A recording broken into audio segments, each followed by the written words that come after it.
I absolutely loved playing the first one, and also I'm doing okay, if you were wondering, and it is currently 8:44 p.m. in the UK. Let me know what time it is in your area. Say hello. How are you all doing? And also, in advance, Eid Mubarak, a happy Eid Mubarak to everyone who will be celebrating on either Sunday or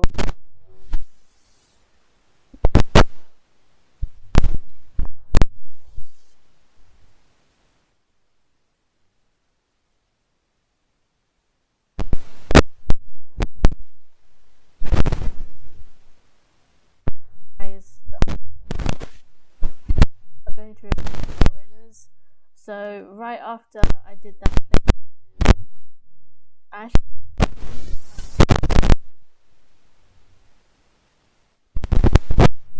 culprit is a suspect, the culprit, and I got it wrong.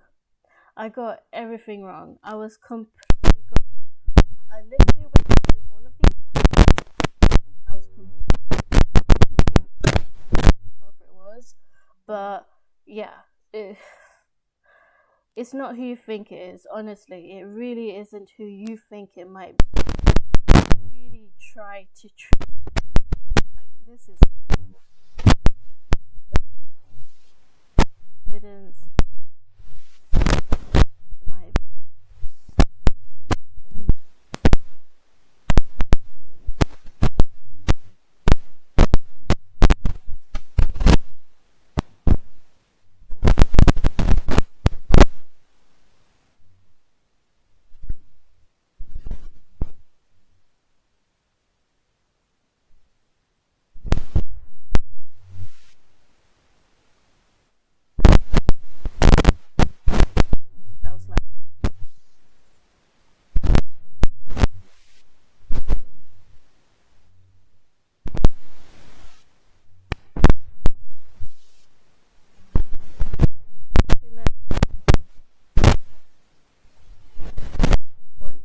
At the time of the murder. Just something about the second case and any case that we go through from now on. So how are you all doing? Let me know if you're just tuning in. I'm just gonna see if everything is running perfectly.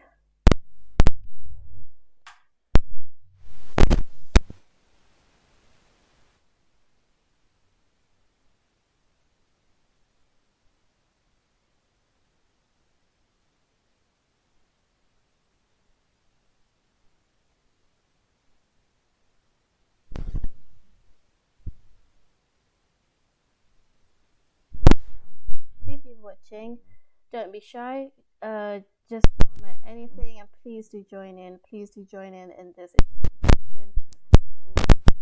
This time around it's actually going to be a little bit more extra. I feel like I wasn't looking at the and stuff, but I saw that there's actually 6 suspects for this one. In the just 5, this one is 6, but you have more work to do. For map, it's not just simple.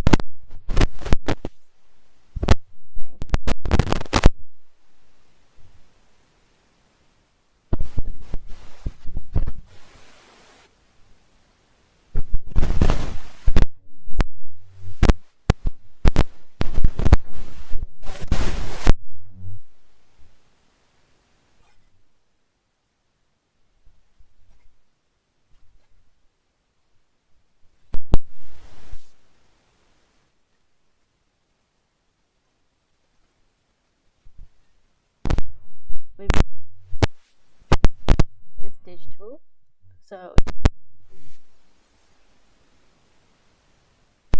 and who the actual corporate is.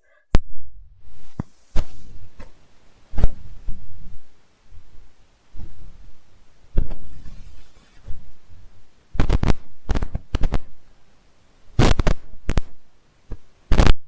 get it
murder of construction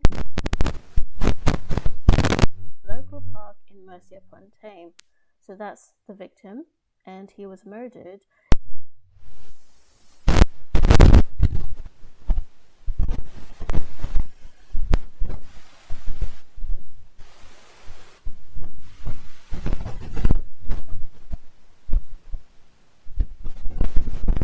See, that's the thing. Person that you think it's going to be the one that you least expect.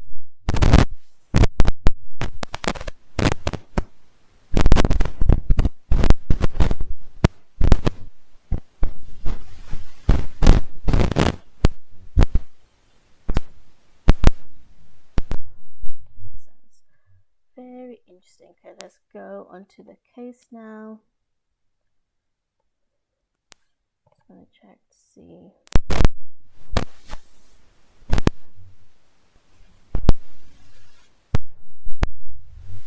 Time is it in your clinic?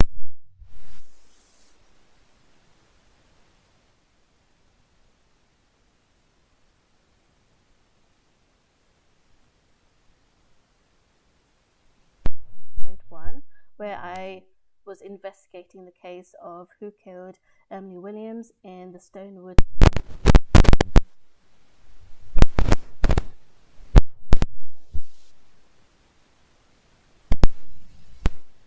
Can't put everything on the screen. Yeah, let me just check that. I wanted to check my chat log. It seems.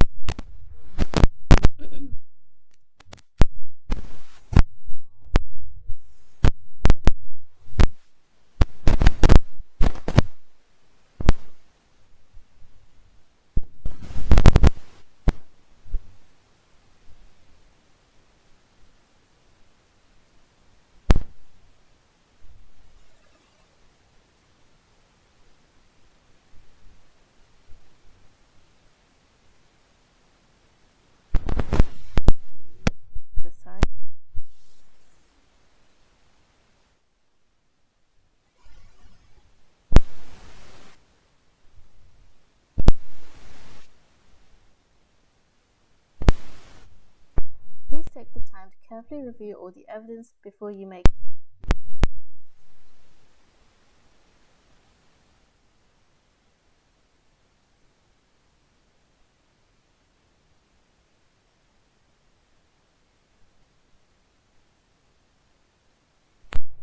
Your findings will be carefully reviewed and assessed.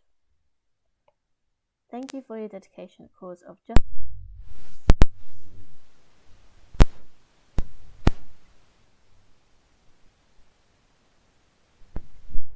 Yeah, okay. So, as I said before, what we do is just reading all of the text, really trying to absorb all that information.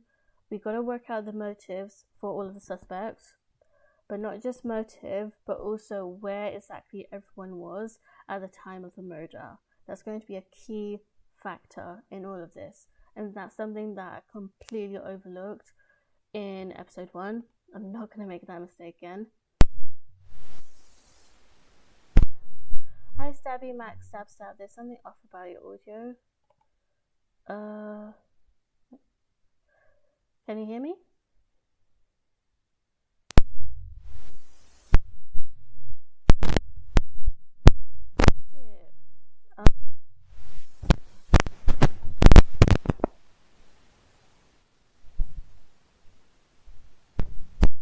Stopping.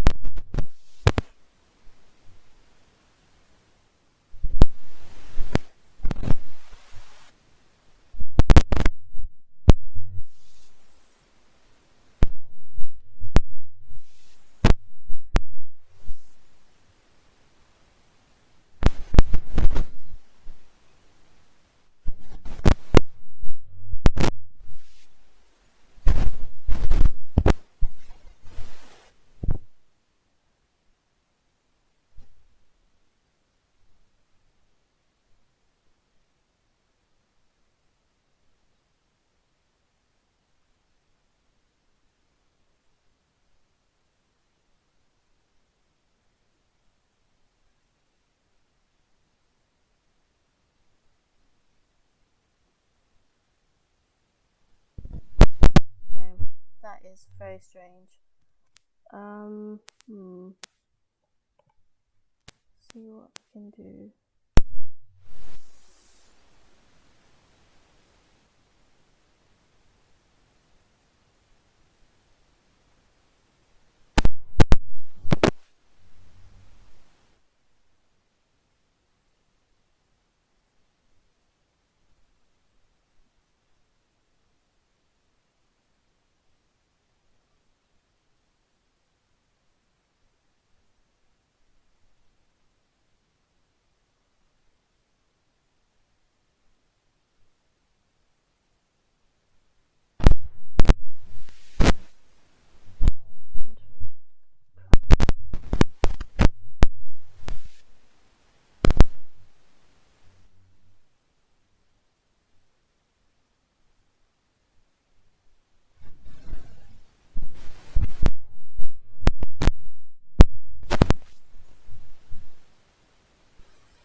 Hello? Hello, hello, hello. Is there still a firecrack sound? 1, 2, 3. Hello, hello, hello. 1, 2, 3. Because I've just changed the audio now. I don't know what I did last time. I think I did the same setup. So I'm a bit confused now.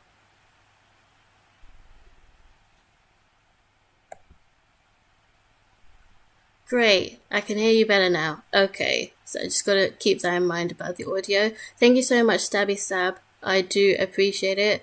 And also that you showed up. Where are you from? Let me know. And what time is it in your country? Okay, so I think... are we good to go? Let's see if someone else pops up. And then we'll start at exactly 9 p.m. in 2 minutes.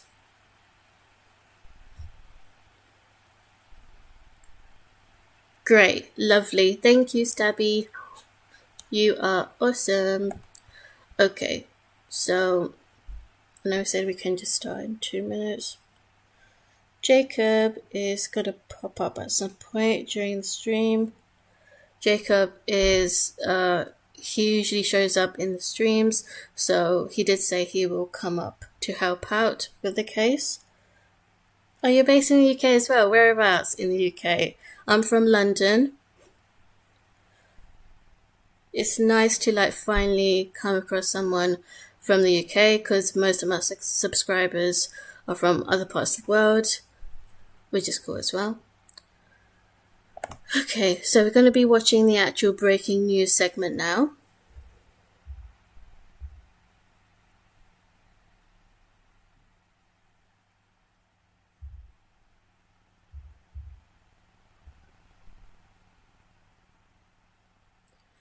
I can't say anything about that, Stabby. Sorry, can't say anything about what happened. Just that I was completely 100% shocked. Anyway, breaking news. Who killed Neil Collins?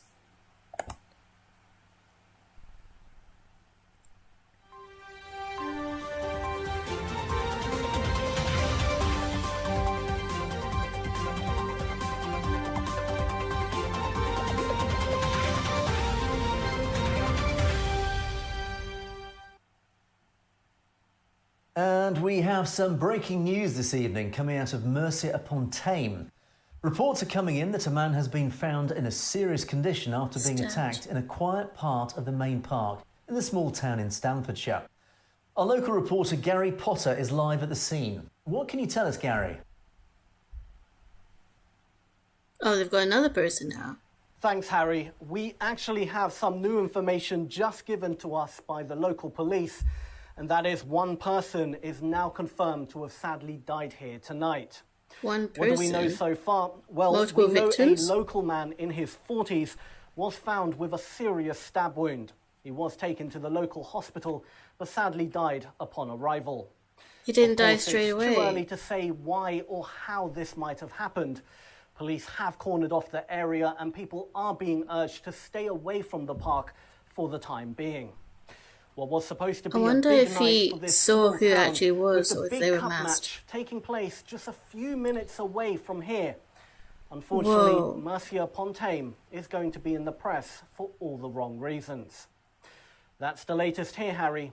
Back to you in the studio. Thank you, Gary. So, just to confirm, a local man in his 40s who has yet to be named was stabbed this evening in the main park in the town of Mercia-upon-Tame. He's now been confirmed to have died. Anyone with any information should contact the Staffordshire Police or Crime Stopping Anonymous hotline. We'll bring you more on this story as it continues to unfold. That is crazy. Okay, we're going to rewatch that because there was a lot of information in that, and then we'll make some notes. So he was stabbed in the evening, but he didn't die straight away. So I'm wondering if he actually saw his attacker, like, clearly, and actually told the doctors, nurses who that person was. Did he recognize that person? Guess the person was stabbed. We have some breaking news this evening coming out of Mercia-upon-Tame. Reports are coming in that a man has been found in a serious condition after being attacked in a quiet part of the main park in the small town in Staffordshire. Our local reporter Gary Potter is live at the scene. It's interesting that he's not already dead. What can you tell us, Gary? Thanks, Harry. We actually have some new information just given to us by the local police, and that is one person is now confirmed to have sadly died here tonight. What do we know so far? Well, we know a local man in his 40s was found with a serious stab wound. He was taken to the local hospital, but sadly died upon arrival. Of course, it's too early to say why or how this might have happened. Police have cornered off the area and people are being urged to stay away from the park for the time being. What was supposed to be a big night for this small town, with the big cup match taking place just a few minutes away from here. So surely there should be lots of people around if there's like a celebration or a match going on. That's the latest here, Harry. Back to you in the studio. Gosh, bizarre. Thank you, Gary. So, just to confirm, a local man in his 40s who has yet to be named was stabbed this evening in the main park in the town of Mercia-upon-Tame. He's now been confirmed to have died. Anyone with any information should contact the Staffordshire Police or Crime Stopping Anonymous hotline. We'll bring you more on this story. Anyone can literally make a statement, so we can't always trust them. Okay, so that's the video report. See. Okay. Now, in terms of what we've got, so we've got a few things. I've noticed that for this one, I actually have my own notebook here. So we can already make notes, I guess. Okay, so Neil Collins. Okay, so this was based on the video, breaking news video. Breaking news. Neil Collins was stabbed and died on arrival to the hospital in the evening. They didn't say an approximate time. Don't think there was an actual time on the video.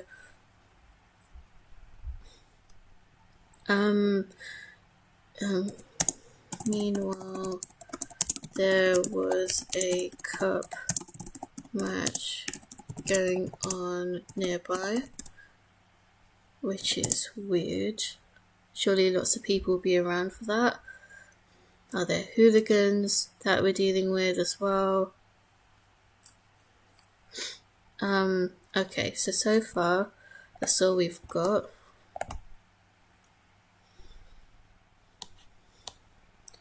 Okay, let's look at the incident report. Let's see if there's anything on here first. That's just a letter.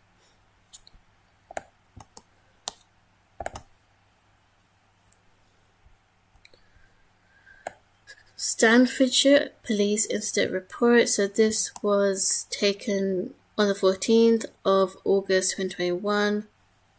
The case number is 11156. On August the 14th, 2021, at approximately 9:15 p.m. 9:15 p.m. again. Okay. The police were notified of a possible homicide in the Castle Grounds Park in Mercia-upon-Tame. Upon arrival, the police discovered the body of Neil Collins, a 45-year-old male, lying on the ground with stab wound to his chest. Is it just one? The victim was unresponsive and showed no signs of life. The crime scene was secured and cordoned off. A thorough search of the area was conducted and several pieces of physical evidence were found, including a blood-stained bench, discarded drug paraphernalia, and footprints leading away from the scene. A knife was also recovered from nearby the scene and taken in for forensic analysis. Oh, so we potentially have the murder weapon. Several witnesses were interviewed, including the person who discovered the victim, and the statements were taken. The witness reported finding the victim lying on the ground near the bench, and that there was no one else in the immediate vicinity. The witness stated that they immediately called the emergency services and waited for their arrival. And this is from PC Clive Barrett. And the supervisor is Sergeant Steve Longton. Okay. Right, okay, so let's just process all of this. So the actual park is called Castle Grounds. This happened approximately at 9:15, which is so coincidental because Emily Williams in the first episode, she got approximately killed at 9:15 as well. Upon arrival, the police discovered the body of Neil Collins. He's 45, and it seems it was only one stab wound, but he was unresponsive and showed no signs of life. The witness is saying that there was no one around. Okay, or maybe just they didn't spot them. And they do have a knife. The police have confiscated a knife, and it's been taken in for forensic analysis. It's not easy to wash away blood. Blood will still stay on surfaces. It's really not easy getting rid of blood. So using UV light, they'll be able to track down DNA. So why was the bench bloodstained? So did he stab him on the bench or discovered? Okay, so there's some drugs involved. We're just suggesting that it might be the drug dealer suspect. But that is just a red herring, most likely. Let's see if everything's running smoothly on mobile.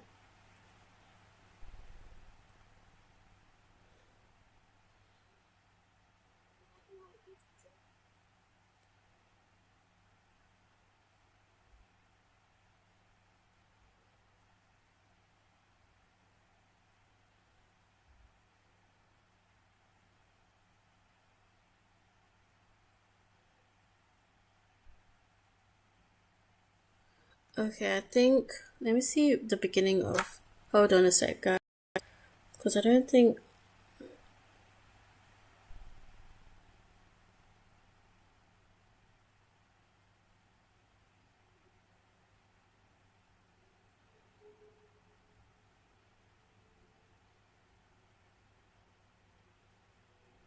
okay, so my voice was not heard at all.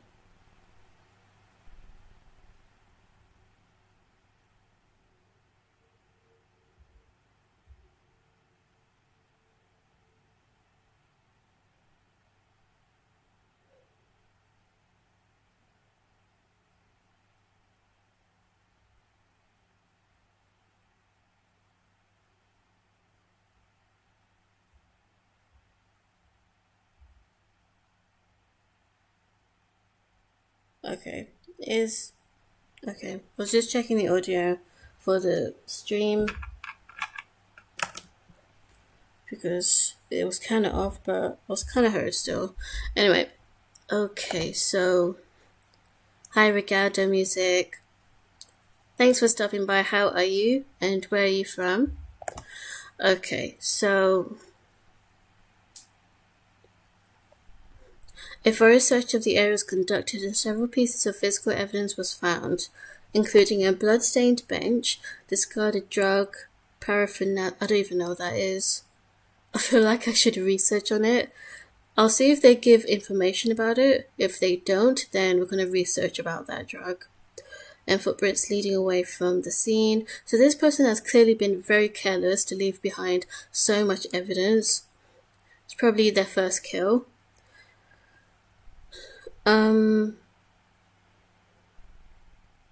Yeah, okay. So let's move on now to the autopsy report. Okay, this one looks a bit different. Fairly the same, actually. Okay, so the pathologist is Laura Spencer. Neil Collins is 45. He lives at 7 Nettlebrook Road, Mercia-upon-Tame. Is that a real place? I don't even know. Okay, so he's 6'1". He has a bit. He had quite a bit of alcohol. 6.7 milligrams. Okay, so he didn't do any drugs. Substance, blood. Okay, so the time of death is from 7 to 8. Time of death is from 7 to 8. Let's just make... Actually, let's read this part, and then we'll make notes.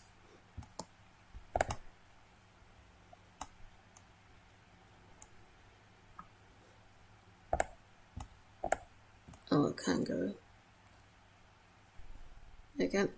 Okay, so the deceased suffered a single stab wound to the chest, which pierced his left lung and heart. The wound was approximately 8 centimeters in length and was inflicted by a sharp object, most likely a knife. Okay, so 8 centimeters is about this much. So it wasn't the largest knife ever, but it's not exactly small either. The angle of the wound suggests that the perpetrator was right-handed. There were no other significant injuries observed on the body. The toxicology report showed the presence of alcohol in the victim's system, indicating recent alcohol consumption. The cause of death was a stab wound to the chest, which led to massive internal bleeding and cardiac arrest. The presence of alcohol in the victim's system may have impaired his judgment and made him more vulnerable to the attack. Oh, okay. So he was most likely drunk / tipsy, because that's a lot of alcohol, I think, compared to Emily Williams. Emily Williams' system only had 0 point something, but this is quite significant, I think. So, in the saying that he was most likely drunk. Okay, so blade entry point. Literally only 1 stab. Stab wound chest. Date of autopsy, 16th. Okay. Date of death. So the time of death is from 7 to 8.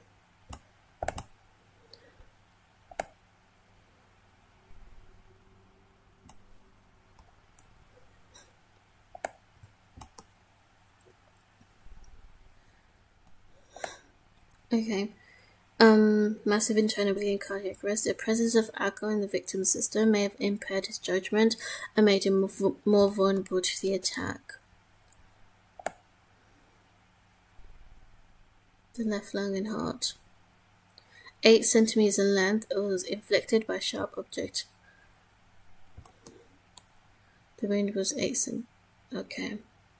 Just trying to take in all the information.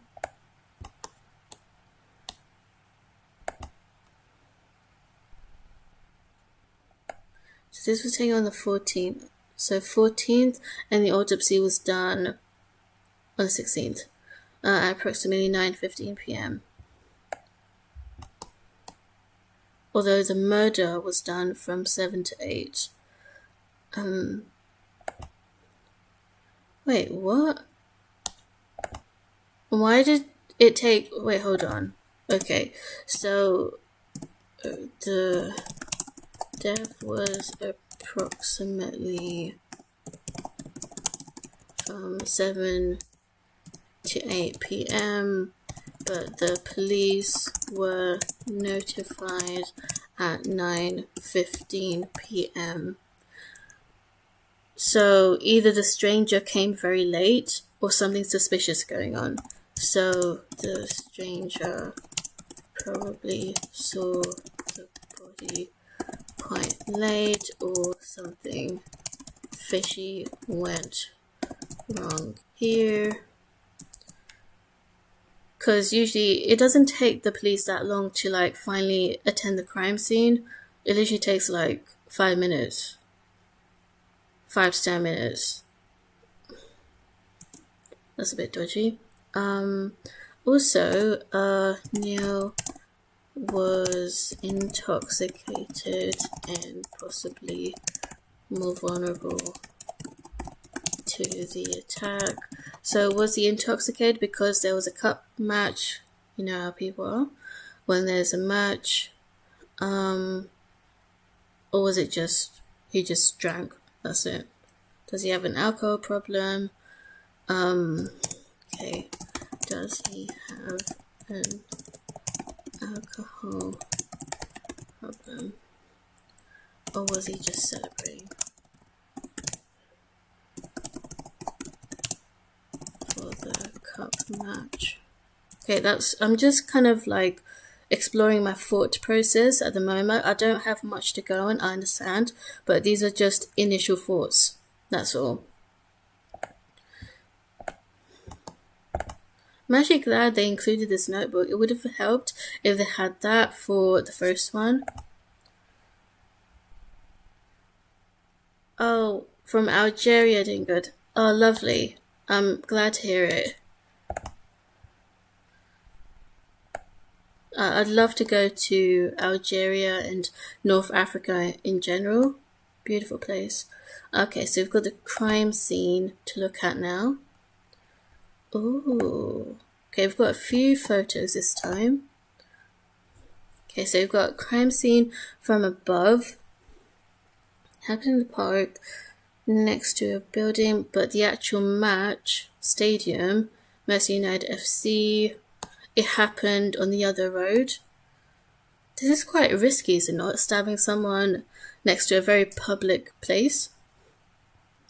Strikes bar and bowl. Tennis courts, playground. River team. Okay. Oh, that's a lot. Okay, what do we notice here? So number one, there's a blood splatter on the actual bench.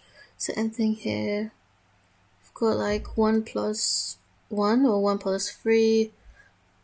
Anyway, number two is the blood splatter here. That's a lot. So he was really bleeding out. And there's the alcohol bottle, because obviously we know Neil was drinking, but was he drinking with someone else as well? And that person turned on him. There's also, is that Stella Artois? That looks like Stella Artois. That's a particular brand in the UK for alcohol. And then, what the hell, what is that?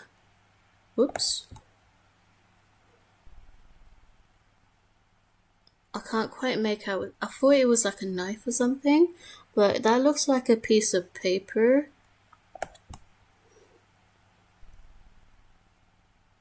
I can't work out what that is. And then number 5. Oh, they tell us. Okay, so number 4 is an empty small plastic bag. See toxicology report. The drugs. Footprint in dirt. Okay, so there's a footprint. Yeah, I see the footprint now. What size is he? We need to know shoe sizes for all of the suspects. Near empty alcohol container. See forensics report. Yeah. Okay, I'm glad that they're giving us little hints like that. Drying blood from victim.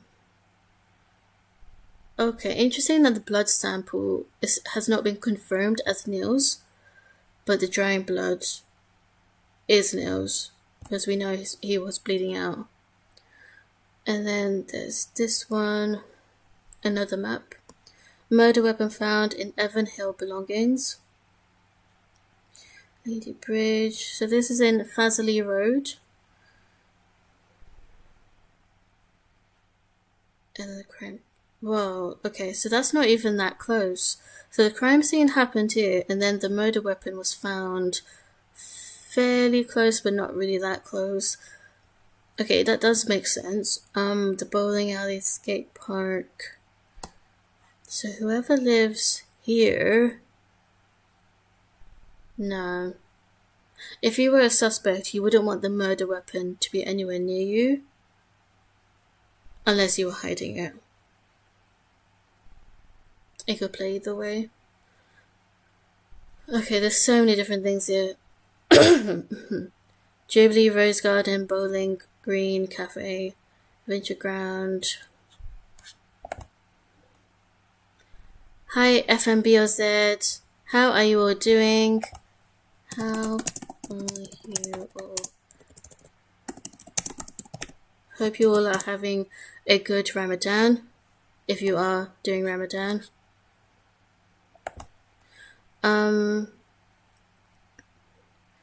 Okay. Pleasure grounds. Why is it called pleasure grounds? Okay, yeah, there's all these, it just sounds a bit wrong, that's all. There's all of these sporty things. So was it a sports person that killed him? Okay. Murder weapon discovery near a bin. Okay, all of the trash here. Anything interesting that we can spot? Apart from the bin.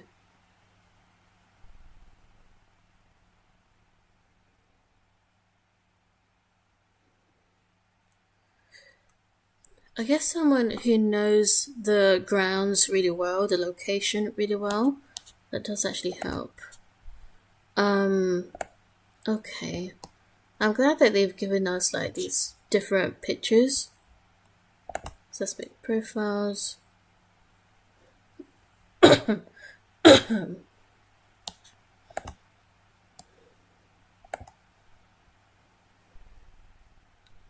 Okay, let's check out the suspect profiles. Firstly, this is Evan Hill. Evan Hill, he's 64 years old. He's got grey hair, green eyes. Evan Hill was born and raised in Mercia-upon-Tame, Stanfordshire, UK.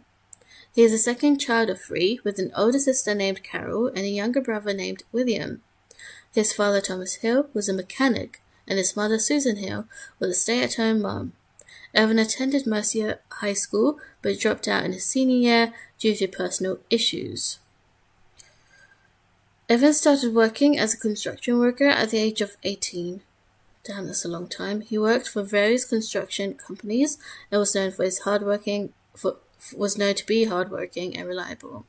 However, his addiction issues led to his inability to hold a steady job.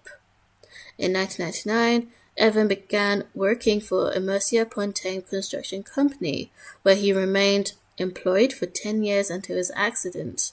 The accident left him with a severe back injury and chronic pain, which prevented him from continuing his work in construction. The medical history: Evan has a history of substance abuse, primarily alcohol and opiates. He has been in and out of rehab multiple times, but has struggled to maintain sobriety.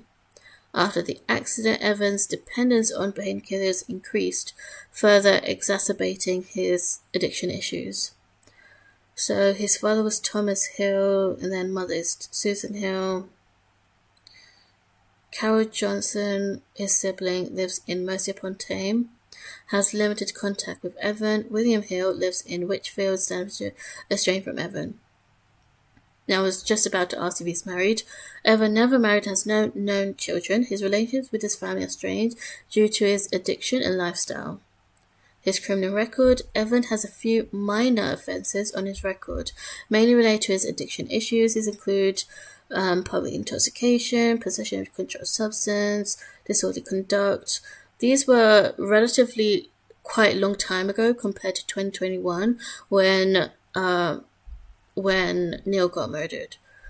Okay, so he worked as a construction worker, so that means that he knew Neil through work, because we know Neil was he worked for a construction company, the owner of a construction company. Okay, so he has substance abuse, alcohol and opiates. I think there was a drug sample on the crime scene. He's been in rehab, but due to the painkillers that he had, it actually exacerbated his addiction issues. Okay, so this guy's a bit of a mess. Please do like and subscribe if you haven't already. And now we're going to be checking out Perry Wilton. Perry Wilton is 36, so he's a little bit younger than Neil. 6 foot. He's got a snake tattoo on the left arm. That's crucial. Gotta remember that he's got a snake tattoo on his left arm. Perry Wilton was born and raised in Mercia-upon-Tame, UK. He grew up in a rough neighbourhood where crime and drugs were prevalent. With limited opportunities, Perry turned to dealing drugs at a young age to make ends meet. He never finished school and instead spent his time immersed in the criminal underworld. Employment history. Perry has no formal employment history. He has supported himself and his family through his illicit activities as a drug dealer. Okay. Perry enjoys watching football and is a fan of the local Mercia-upon-Tame football club. Okay, so he probably was nearby. He also has an interest in fast cars and has been seen driving around town in various high-end vehicles, likely purchased with the proceeds of his illegal activities. Why didn't he just get a legal job? Flipping out. So he was married. Is married.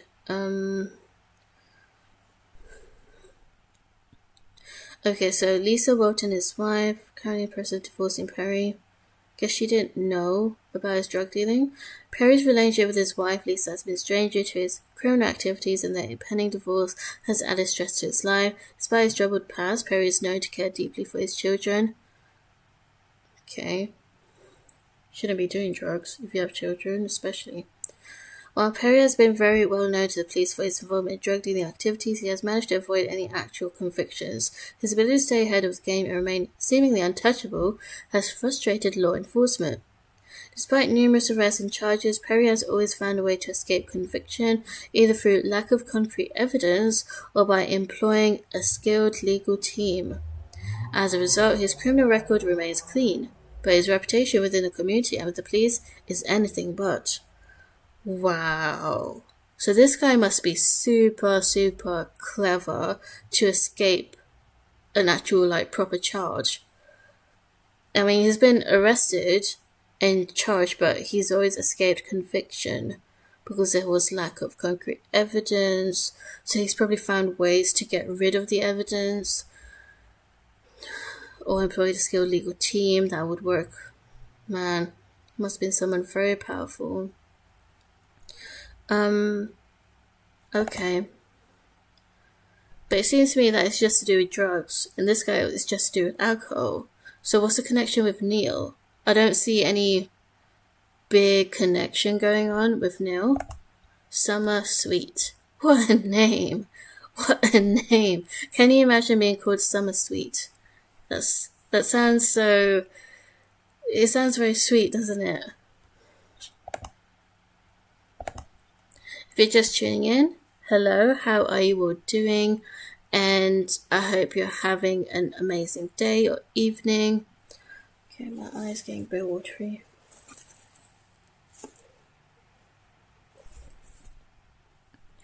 Okay, so we have Summer Sweet. She's 34 years old and she's got brown hair and brown eyes.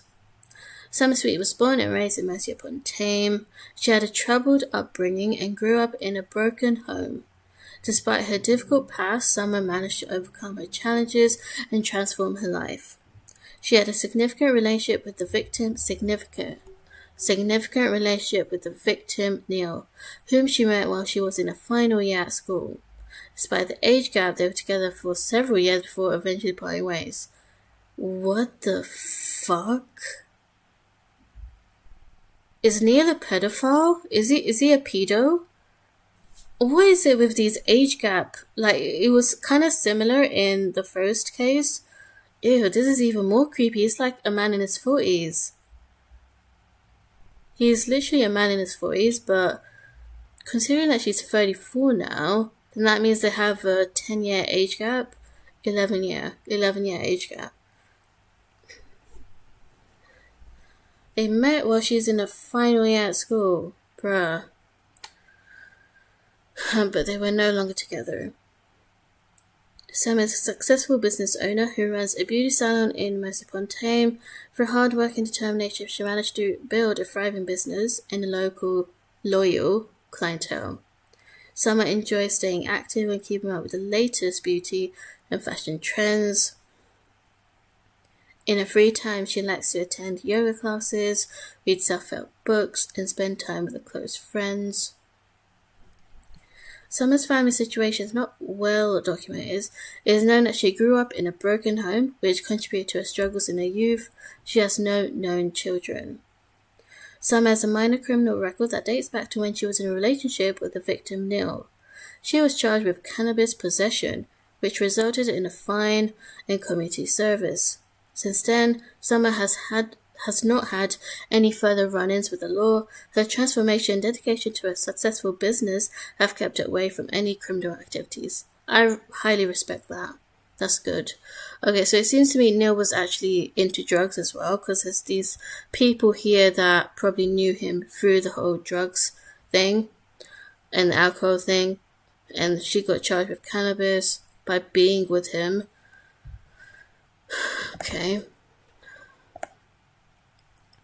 No one so far is striking me as like really, really dangerous, even though this guy has a few minor offenses, and this guy has escaped the law, not for being violent, but for just getting on with his drug dealing.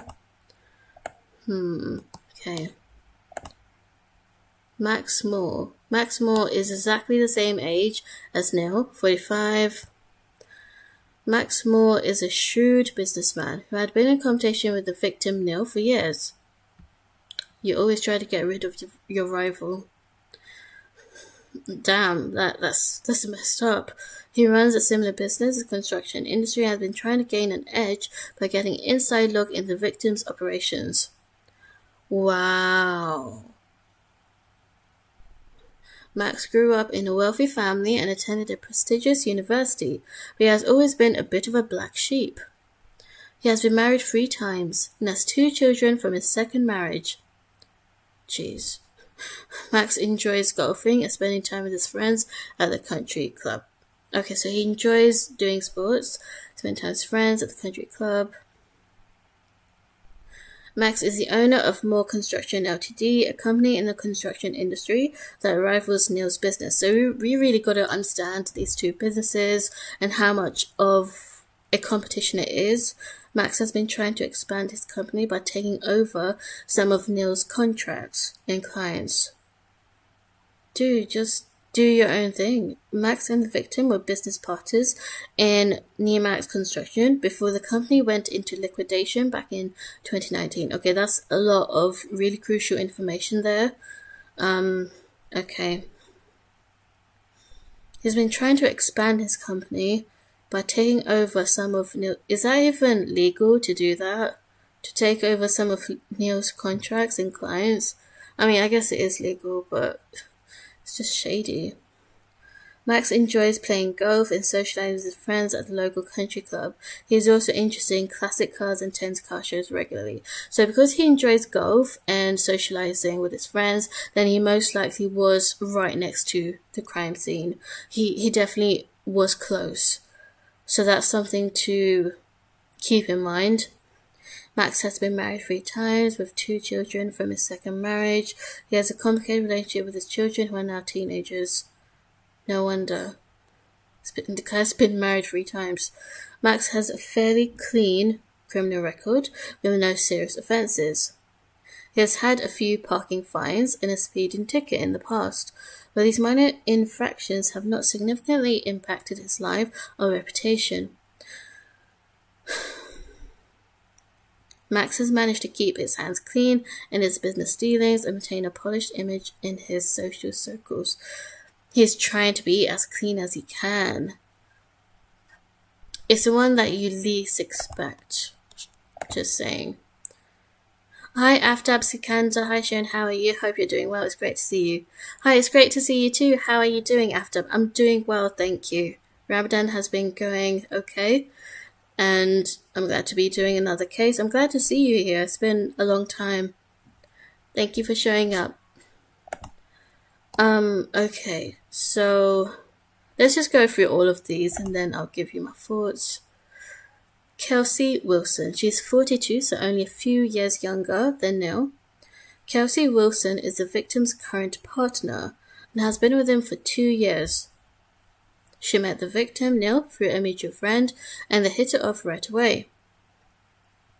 Kelsey has a history of failed relationships and was initially hesitant to get involved with Neil, but he won her over with his charm. Kelsey works as a nurse at the local hospital and is well liked by her colleagues.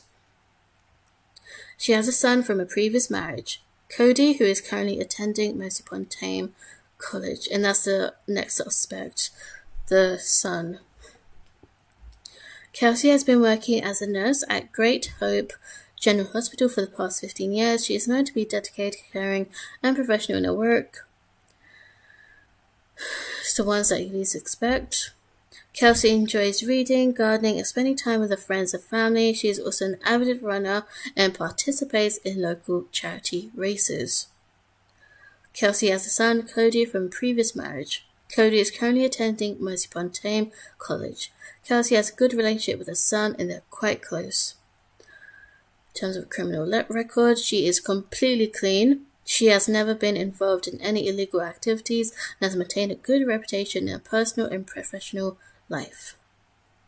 But she is the victim's current partner. We need to investigate what her exact relationship has been like with Neil, if they've had any arguments prior to his murder, or if Cody has had arguments with Neil. Does he even like his own kind of like stepdad figure? I mean, I know they're not married, but still. Okay, so she's got a really good reputation. She has no criminal record, but the link is the fact that she is the victim's current partner, and she has a history of failed relationship. Surely that's got to screw you up mentally. If you have a whole history of failed relationships, it does affect people, that sort of thing. And then there's Cody Wilson. He's 17. Cody Smith, I thought it was Cody Wilson. Cody Smith is Kelsey's son, with whom he has a very close relationship, and Neil's stepson. He has always had a strange relationship with Neil. Okay, and has been resentful of him for taking his mother away. Okay, Cody's a bit of a troublemaker and has been in trouble with the law in the past. He struggled in school and was known to skip classes to hang out with his friends. Cody has been dealing with a lot of anger and frustration lately, which has caused him to act out even more. Poor kid. Cody is currently attending Mercia-upon-Tame College. He struggles academically and often skips classes to hang out with his friends. His teachers have expressed concern about his lack of motivation and attendance because his mum got divorced. I can only assume it's got something to do with that. Cody enjoys football, especially Mercia United, video games, spending time with his friends. He is also interested in music and plays the guitar. Okay, so he also likes football, like something sporty. So he must have been at the stadium to watch the actual match. Cody is the son of Kelsey Wilson and has a close relationship with his mother. His biological father is not in the picture, and he has been struggling with the absence of a father figure in his life. Exactly. He resents Neil for becoming involved with his mother, and he doesn't have a good relationship with Neil either. He doesn't like the fact that he's taken his mother away. He has no father figure, and that's why he's lashing out so much and not doing well in school. Cody has a history of minor offences such as shoplifting, vandalism, and trespassing. He has been in trouble with the law on a few occasions but has not faced any serious charges. Okay, that's heavy. But it's based on family issues. Would he go so far as to kill Neil though? And blame it all on him? Okay. I literally have no clue. At this point, I don't really know. Oh, hi Jacob. I'm doing great. Likewise, it's going great for me. I'm glad to hear that, Aftab. I'm so glad, Jacob, that you're here now. Sorry I'm so late. My alarm didn't go off. What did I miss? Oh, not too much. I'm glad you're here now. So I just basically introduced everyone to what they actually need to look out for and just introduced them to what the actual case is. So, in short, basically, Neil Collins got murdered in a local park in Mercia-upon-Tame. I think that's a fictional place. Excited for you, just around the corner. I am, yeah. I don't know if it's on Sunday or Monday. So Jacob, so he got stabbed. He got stabbed once on the chest, and I was just basically going over all of the suspect profiles, but I really have absolutely no clue. There's a lot of drug possession going on, a lot of drug dealing, a lot of alcohol involved. Neil was drunk when he got stabbed in the park, and he was next to all of the sports places. This guy has an alcohol issue and he has a few minor offences. He is so he worked as a construction worker. Neil is the owner of a construction company. So there's possible conflict there with the owner, who is Neil. His addiction issues led to his inability to hold a steady job. Okay. In 1999, Evan began working for a Mercia-upon-Tame construction company where he remained employed for 10 years until his accident. The accident left him with a severe back injury and chronic pain, which prevented him from continuing his work in construction. Why did I not look at that properly? So is he blaming Neil for his accident? If it is him, I don't know if it's him, but this is a possible motive here. That if he's suffering from actual injuries, he might blame the owner for it. The accident left him with a severe back injury and chronic pain. Okay, and he has a history of substance abuse, primarily alcohol and opiates.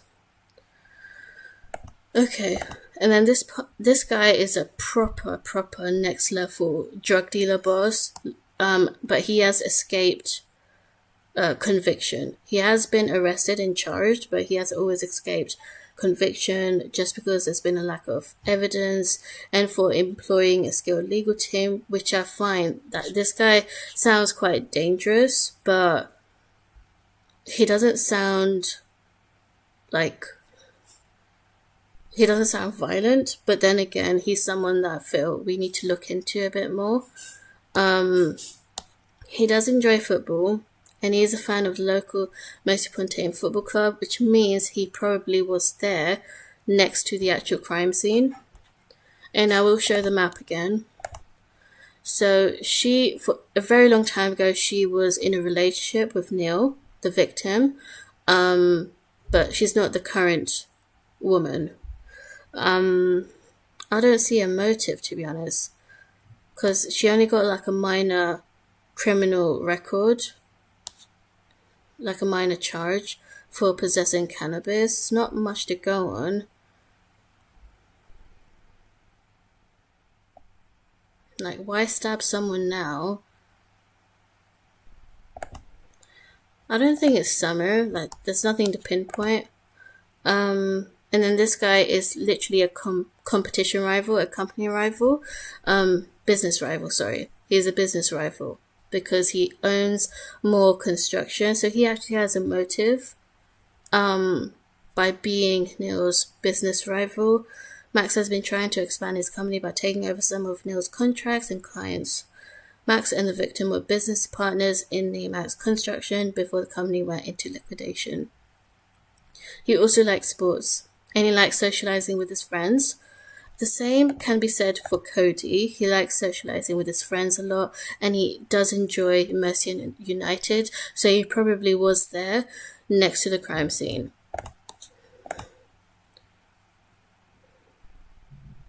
Yeah, might be. My mum has been saying on Monday, but we don't quite know yet. Thank you for the likes, guys. I appreciate it. Okay, so that's the suspect profiles. Now the police interviews. Now, I do have to say, things do change a lot. Like, your first initial thoughts will suddenly change once you go over something else. Like, in this case, is audio files. It's going to change so much of what we initially thought. I'm telling you right now. That's what happened last time. Okay, Perry Wilson. Mr. Walton, thank you for coming in. We've got a few questions for you about the night of Saturday, 14th of August. So can you tell us where you were between 7 and 8 p.m. last night? Yeah, I was out doing my thing. Why? What's it to you? Well, we're investigating a murder that took place in the castle grounds around that time. And we know that you were in the area, and we're wondering if you saw anything suspicious. Look, like, I don't know anything about no murder, but I was just out minding my own business, so I didn't see nothing. Are you sure? Because we've got reason to believe that you might have seen something that could be helpful to our investigation. I've already told you I didn't see nothing. I don't know why you're even wasting my time. He clearly If you saw did see something. it'd be in your best interest to tell us, because it could help you in the long run. Fine, I was in the park last night, but I didn't see nothing. I was just there for, like, I don't know, a couple of hours, and I left. And what time was this? I don't know, like 7-ish. Did you see anyone else in the park at that time? Yeah, a couple of friends passed by me, but you know that I'm not going to give out any names. Did you see anyone or anything that looked suspicious? Look, I don't know. He was like, literally there's there always at the people time in of and the out that murder. park, and I can't keep track of everyone who comes and goes. Look, did you see Neil Collins that night? No, I didn't see him. And you're sure about that? Well, I don't know. I mean, like, even if I did, I probably wouldn't have remembered anyway, because I haven't seen that bloke in ages. So He you hasn't did know seen him Mr. in Collins ages. before last night? I guess we had some sort of history, yeah, but that's in the past, isn't it? It's got nothing to do with now. Look, like, am I under arrest for something here? Is it a crime to be in the park now? No, Mr. Walton, you're not under arrest. We've just got a couple of questions and you can be on your way. Tell me, how did you know Mr. Collins? I knew his missus years ago. We used to knock about with her, Summer I think her name was. But she was trouble back then and caused me all kinds of grief with that guy. And what sort of grief? Oh, you know, he was pissed that she was hanging around with me now and again. And it wasn't my So they had fault an that she liked affair? to smoke. But I told him to back off, but he gave it a big one. So what happened? Nothing much after that. I didn't see her much after that. I think they might have just split and she moved away. But probably for the best, huh? And before Saturday night, that was the last time you seen him? Honestly, yeah. I mean, I don't go out of my way to look for idiots when I'm out and about. So there's still some animosity between the two of you? Well, not anymore, eh? Right. So we're done here, yeah? For now, yes. Thank you for your time. If you remember anything that might be helpful to our investigation, do let me know. Yeah. Interview terminated at 11:04 a.m. Wow. Okay, so he had some history with Summer. Okay, so Neil was dating Summer, but I mean, he didn't say explicitly, but it seemed like there was something going on between Perry and Summer, or he was just supplying her the drugs, because we know that she possessed cannabis. Okay, that's... I mean, it's not really much to go on, but it was, like you said, it's all in the past. Like, that happened a long time ago. So why would he murder Neil now? And it's not really much of a motive, just over a girl. But then again, I said something similar in the previous case. Anyway, okay. let's just move on to Summer Sweet. Let's see how she reacts about the fact that Perry just mentioned her name. Got it. Thanks for catching me up. This is very interesting. I wonder who it is. Yeah, it's never gonna be simple. Like, we gotta really look at the little details of everything. That's why I failed last time. I thought it was a particular someone, but it turned out it wasn't. It was nothing like how I imagined. Anyway, I'm glad you're enjoying this. I am as well. Okay, let's see the next one.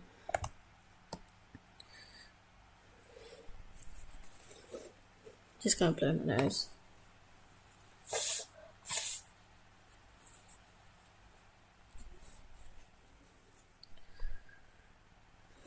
Okay, Summer Sweet's interview. Good afternoon, Miss Sweet. Thank you for coming in to speak to us today. Can you tell me about your relationship with the victim, Neil Collins? Hi there. Well, Neil and I were in a relationship for a few years when I was younger. We eventually went our separate ways, but we kind of stayed in contact. Did you have any contact with him recently? Not really. We hadn't spoken in a while. You didn't send him many messages lately? Oh, yeah, I messaged him on the Saturday night just asking if he fancied meeting up for a drink. I haven't seen him in so long. So For a did drink. the two of you meet up? So they're still in contact? He never replied. So tell me, what were you doing on the day of the murder? I was at my salon all day. I had a busy schedule that day, so I didn't leave until late. Now, how late is late? I think I locked up around 6:30 p.m. and headed to Strike Spot and Bar for a couple of drinks. Alone or with friends? Just me. That's close to the time of the murder. We have reason to believe that you met up with one of Neil's business rivals around 7 p.m. Oh, yeah, Max. We go back a Max. long way too. He was in the bowling alley. We briefly spoke, but not about anything in particular. There Why was would you talk nothing to the said business that might rival? help us out with our investigation. No, like I said, we spoke for a little while. Max is a bit of a creep. I'm pretty sure he's into me, so I try not to get too close, if you know what I mean. And that's it? Nothing Ew. said about Mr. Collins? Max was fired up. He was going on about their old business partnership, debts and things. It was probably my fault because I'd started talking about how Neil stood me up. And what time did you leave Strikes? I think I left right around 8 p.m. And did Max leave with you? No, he left about 10 minutes before me. Said he'd been fishing all day and he needed a shower. And he did. He stunk. So when you left, where did you go? I got an Uber home from over the footbridge on the other side of the main road. You are aware that the murder took place Uber between can 7 confirm and 8 that. p.m. right next to the footbridge? Yes. I've seen the police all over the park this week. But you walked past at 8 p.m. and didn't see anything? It could have been just before 8. I'm not exactly sure. Maybe 7:45 p.m. Come on, Miss Sweet. Something's not adding up here. We found a piece of your hair on the victim at the scene, and you're telling me that you hadn't seen Mr. Collins at all that day. How is that even Busted. possible? We know that Mr. Collins died between 7 and 8, so we know if you've walked past at 8, then Mr. Collins was already there, unless it was you who stuck the knife in. Oh my God. Are you crazy? You think it was me? Well, was it? Look, I seen him. He was lying on the floor by the bench on the footpath. What did you do? I went and checked on him. I leant over him to see if he was breathing. I thought he was, so I left and thought someone else would find him. That Why'd might you have been not where the call hair the came from. police? I didn't touch him, and I swear I didn't do this. I didn't know he'd been stabbed. Wait, why would you not You didn't call the think to see police? if it was okay or to report this to the police? You could The have fuck? potentially saved his life. Neil stood me up. He's been ignoring me for weeks, so I thought a bit of tough love wouldn't hurt. Maybe he deserved it. Whoa. I didn't think he was going to die. Is there anyone that you can think of that might have wanted Neil dead? I think Neil had a few enemies in the area that night. I know Perry Walton was around because I went past him on my way in. Neil and Perry had some history. What kind of history? I used to smoke a bit of pot when I was younger. Perry was my dealer. Neil got wind of it and threatened him, but that was years ago. So And he what was about just Neil's a partner? dealer. Do you know her? No, I wasn't even sure they were still together. I never thought they'd last, especially having that kid around. So she knows about Thank you for Kerry your time, Summer. and Cody. That's all we've got for now. If we do have to speak to you again, we'll be in touch. Of course. Please, let me know if there's anything else I can do to help. And I'm sorry. If I'd known how this was going to end, I would have tried to help. How Interview stupid can you be? At 2:16 p.m. What the fuck? She literally saw him bleeding. Like, he was stabbed and she saw him. And she had no, like, common sense to literally call 999. What? She knew him as well. He wasn't like a complete stranger. Okay. That's suspicious. That's seriously suspicious. But then again, she admitted it. But how do you not help someone that is dying? Like, how do you not realize that they're dying? A stab to the chest is fatal.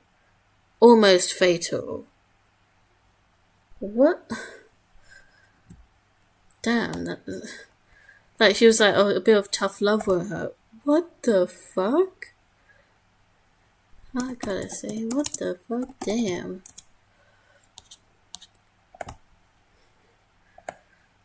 I mean, I don't know if she's just really stupid. She could just be a really dumb lady. I don't know. Okay. So, she actually knew about Kerry and Cody, but she didn't think the relationship would last because of Cody. Because we know that Cody's a problem. He's a problem child. Perry's interview was done first, and then it was Summer.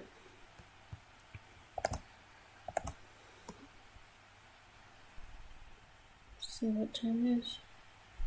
It's almost 10.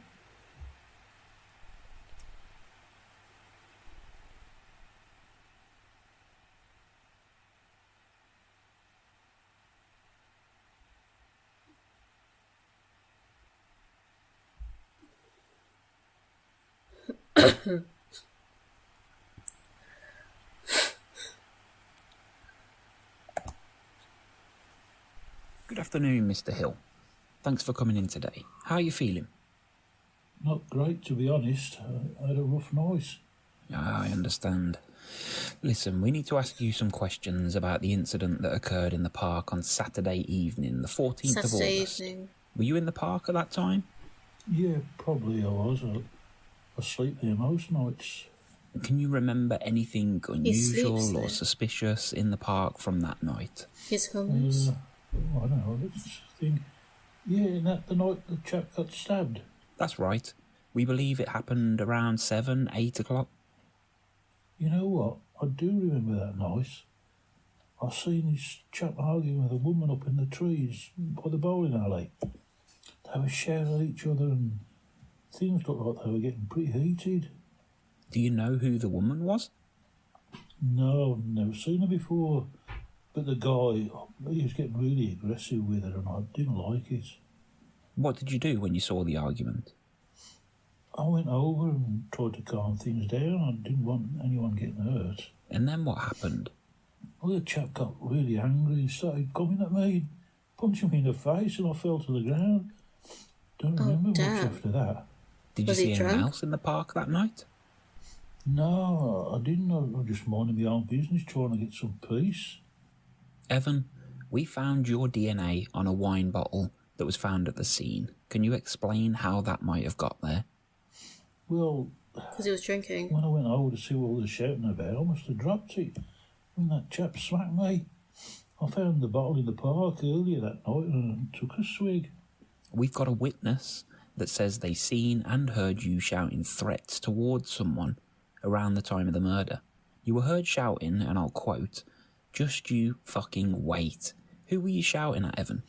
I must have been shouting back at that chap. It's all a bit fuzzy, to be honest. I'd just been it round the edge for trying to break up an argument.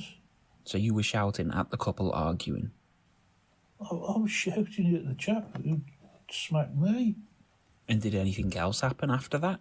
Did you go back to where you'd had the argument at all? I didn't. My head was hurting, so I just took myself off into town. What were they even arguing about? Somewhere to settle down for the night. I didn't fancy going back to the park for a bit in case he was still hanging around. Okay, interesting. So you didn't go back to your usual spot on the field next to the park?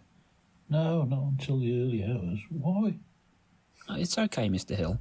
The issue is that we found what we believe to be the murder weapon hidden amongst your belongings in the spot that we know you usually sleep in.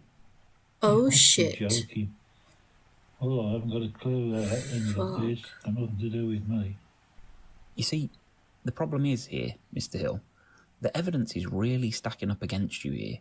We've got a witness who's seen you arguing with and making threats to Mr. Collins, our We victim, do need to look at the witness in the park. statements. And then a few hours later, officers have found the weapon that was used right in the spot that you're known to be regularly in. That's crazy. Listen, I don't know. It's a red I herring. don't know how that's got there. I swear it's got nothing to do with me. Someone's I'll trying level to with you, frame Mr. Hill. him. I'm going to need you to give me something. He's not so really I can rule you out a of big these person or inquiries. anything. Tell me everything you remember from that night. Who did you see? What were they doing? And this is hugely important. Okay, I'm not going to get into trouble, am I? Just can't get out. Otherwise, I'm going to be in serious trouble, and I don't need it. I just want to call Serious it life. trouble from who? Just tell me what you know. Perry. Okay. The only other two people I seen that night before all this kicked off was that bloke who's always down there at the weekends. Long hair, scruffy looking chap. Him and some younger looking lad in a footy shirt. They was doing something over by the children's play area. The play area was empty, so I know it wasn't anything to do with the kids. What do you think they were doing? I don't know, dealing drugs maybe. I always see that long-haired chap and he's forever meeting all kinds of people down there. Long-haired chap. I don't like it one bit. What's he doing down here all the time? That's a good question. I don't suppose you know what time this was? Well, I don't have a watch, but I know it's before the football kicked off because there's fans still heading over to the ground. Do you think this could be somehow linked to the murder? Who knows? I mean, if these people are doing drugs, who knows what they're capable of? I don't want this coming back to me, officer. I didn't ask for any of this. Thank you, Evan. That's all the questions we've got for now. We might need to talk to you again later, so please make sure you stay local. Interview terminated at 4:56 p.m. That was a lot of information. That was a shitload of information. So you saw a couple arguing in the bowling alley. The guy got really, really aggressive at him and then started swinging at him for intervening. And then he dropped the alcohol bottle, I think. The DNA, Evan's DNA was on the alcohol bottle. That's why he's being questioned. And even the detective looks like he's very much suspecting Evan because the murder weapon was literally found where Evan usually stays, which is understandable. But we know with these cases that is a red herring. It could just be placed there coincidentally, or he's being framed. Okay, so he said that he didn't want to get in trouble if he gives too much information, so he's probably scared of Perry. Perry seems to hold a lot of power, considering the fact that he has been able to escape justice and conviction. Okay.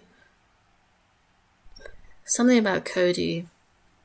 So, does Cody do drugs as well? What the fuck? Damn. Okay, so I'm just gonna look on my phone, see if everything is running smoothly.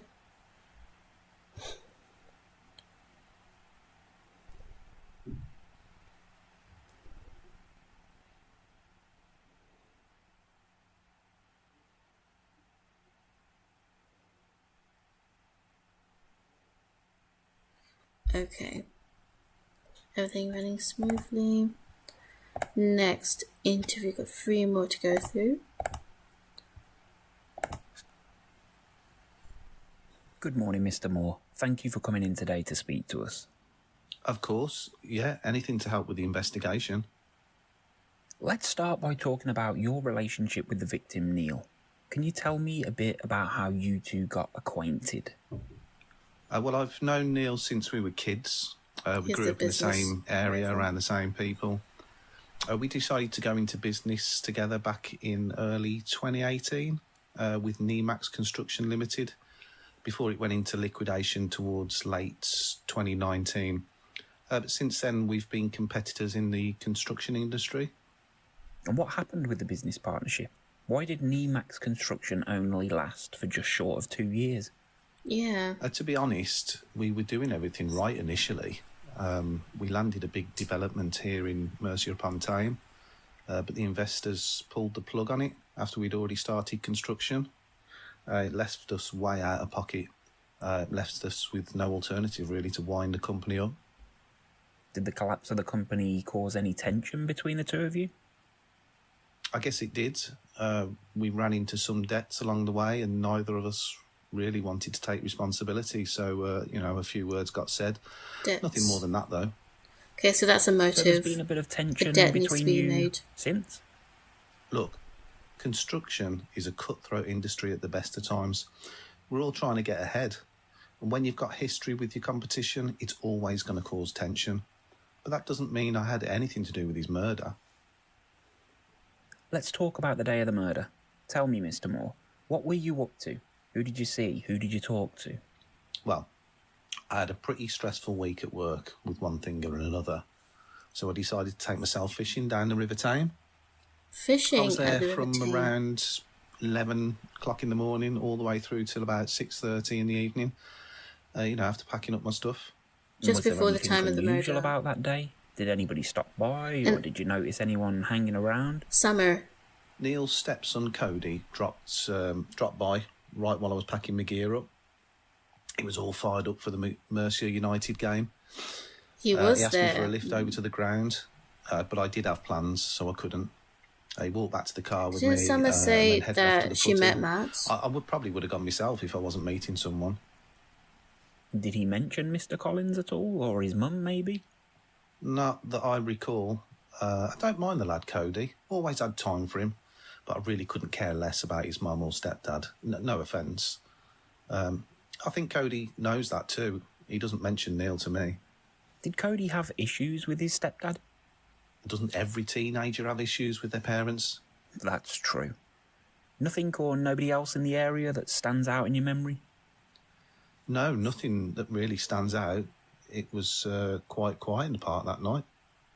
You had the usual homeless guy walking around during the day looking for scraps. In fact, he might have stopped by to ask someone for some change at one point during the day. Anything talking else? about Evan. No. So you put your fishing gear in the car, then what? Talk me through your movements for the next couple of hours. Yeah, sure. I met up with Summer Sweet at about 7 o'clock in the evening to discuss business.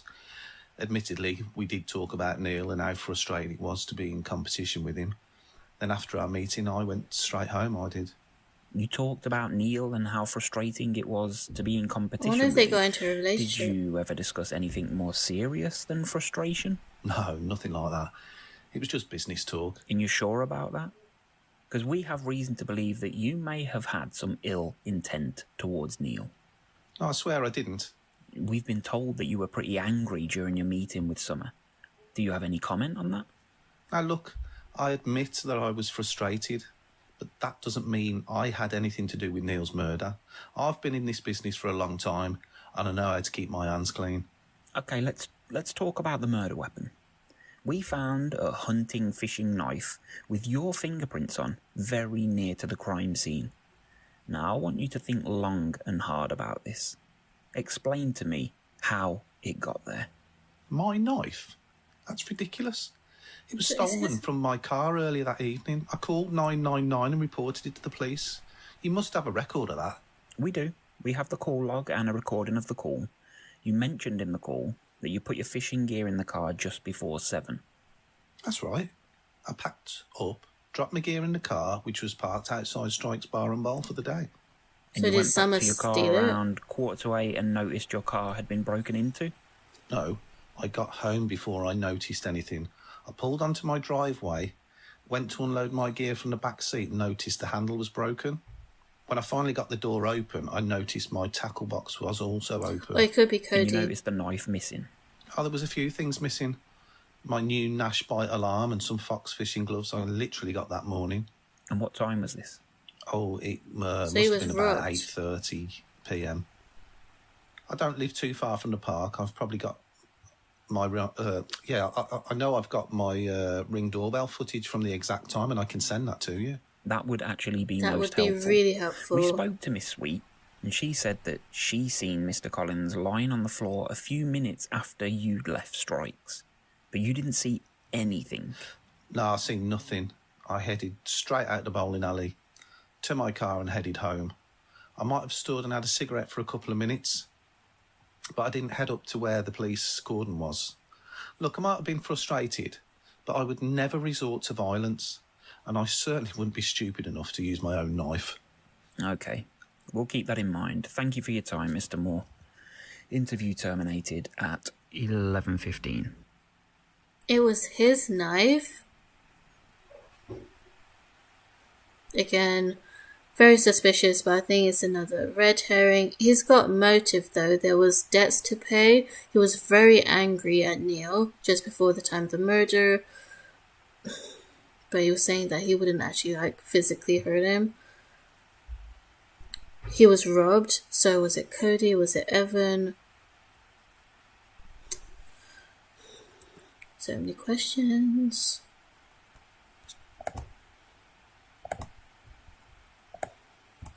Okay, Cody Wilson.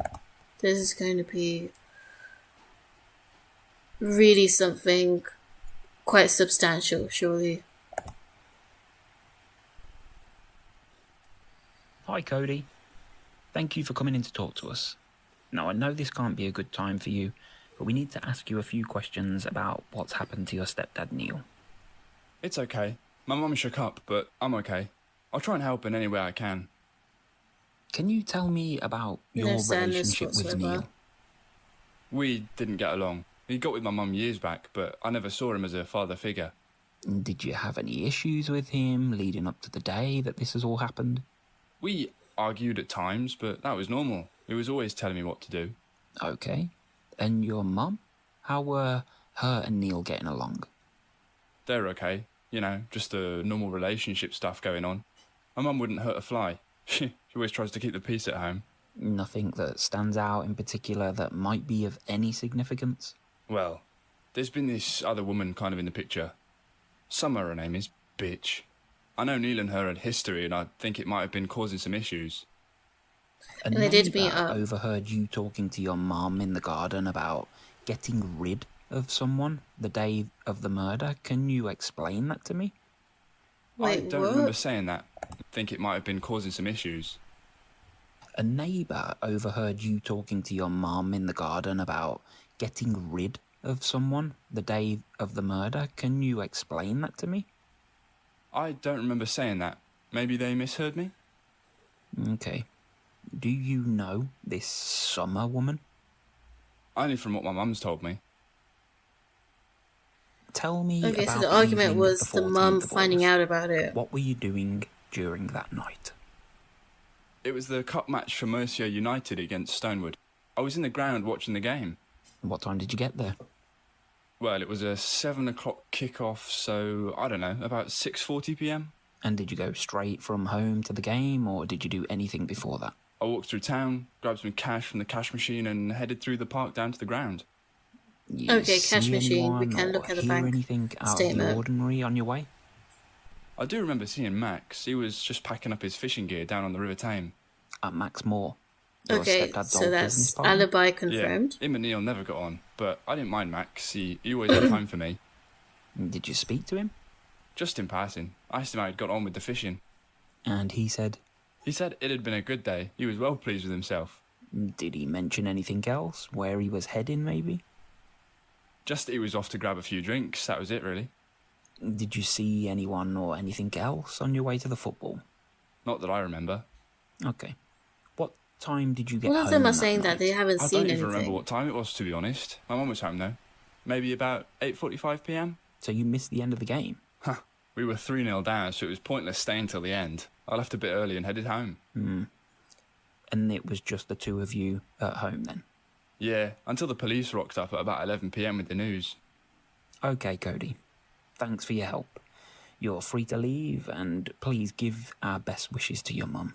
Will do, thanks. Interview terminated at 4:42 p.m. He doesn't sound remotely emotional at all. Red flag. By the way, I do like how they've improved these videos. The first one obviously was a great case, but I'm noticing that these files are actually a lot better. Like the fact that we're getting better voice actors now, because it sounded so AI generated in the first episode. So they've really improved the voice acting. So well done to the company for doing that. Okay, so what did Cody just reveal? So he has confirmed the alibi for Max, because Max really did go fishing. In terms of the timings, obviously I'm going to have to rewatch everything after I'm done with the stream, so obviously I'm not going to reveal the ending to you guys, the culprit and the ending. So it's something that I will rewatch in my own time, everything, and then I'll submit my report on who I think is the culprit. Okay, so with Cody, yeah, we already established that he doesn't have a good relationship with Neil. So many names to keep track of. But he does have a pretty good relationship with Max. So I'm wondering if he's helping him with his business or something, like secretly or something. And I think he's also doing some drug dealing, perhaps, just based on the other interviews. And he's just confirmed that there was an affair going on between Neil and another woman, Summer, which is probably why it was probably Kerry that had that really big argument with him. Okay. There's obviously more to it than that, but like, this is my first time watching. Hi, Forgotten Piero. Hi, Shariana. Well, I suppose I should call you Sharon now. You can call me anything you want. Thank you for stopping by, Forgotten Piero. Oh darn, this murder mystery looks really juicy. I wish I was here earlier. That's okay. Yeah, you can definitely rewind back once I'm done with the stream or whenever in your own time. Yeah, there's so much to rewatch. Like, you can't watch these things just the first time around and make an immediate decision. You really can't make an immediate decision. Don't do that. You really gotta thoroughly look at everything like twice or 3 times so that you're not missing anything. In the first one, I missed out on like really, really little details, and it cost me my answer. I was completely wrong when I submitted my report for the first time round. So I'm hoping that I get it right this time on who I think it is. That's how hard it is. And apparently this case is harder than the previous one. Okay, it's getting very juicy, definitely. I'm really enjoying this. Okay, that's one. And then we're gonna look at the other stuff. Good evening, Kelsey. Thank you for coming in today. We'd like to ask you a few questions regarding the murder of your partner, Neil Collins. Yes, of course. I'm happy to help in any way I can. Great. Let's start with your She has a relationship with motive. Neil. How did the two of you meet? We met through a mutual friend about 2 years ago. We hit it off right away and have been together ever since. They haven't And been how together would you that describe long. your relationship with him? We had our ups and downs like any couple, but overall things were good. We loved each other and enjoyed spending time together. And your son, Cody, how did he get on with Neil? I mean, they had their moments, but they were okay. Oh, come Cody and I on. are super close, so I guess it could have rubbed Neil up the wrong way at times. But there was never any real situations between the two of them? No, nothing like that. She's lying. They'd occasionally get into a debate, but nothing ever too heated. Sure. According to Neil's phone records, on the day of the murder, you and Neil got into a bit of a debate about him receiving messages from a woman called Summer. What can you tell me about that? Still juicy. That woman. You know what? She always seems to be involved somewhere along the line. Neil and Summer used to be a thing, and I mean years ago. And then, apparently, recently, she starts getting in touch with him again. And that must I have never really actually saw the infuriated messages, you. but I can imagine what it was like. Oh, so From she what didn't we see saw it. on Neil's phone, she was trying to entice him to meet up with her on the night that this all happened. She Yeah, I can initiated imagine. it. Neil told me about the messages that night. That's why I went to see him in the park. You went to meet Neil in the park on the night of the murder? Yes. It was just before 7 p.m. I went to the park to give his head a wobble and tell him to block her once and for all. So what happened? Well, we ended up arguing about it all.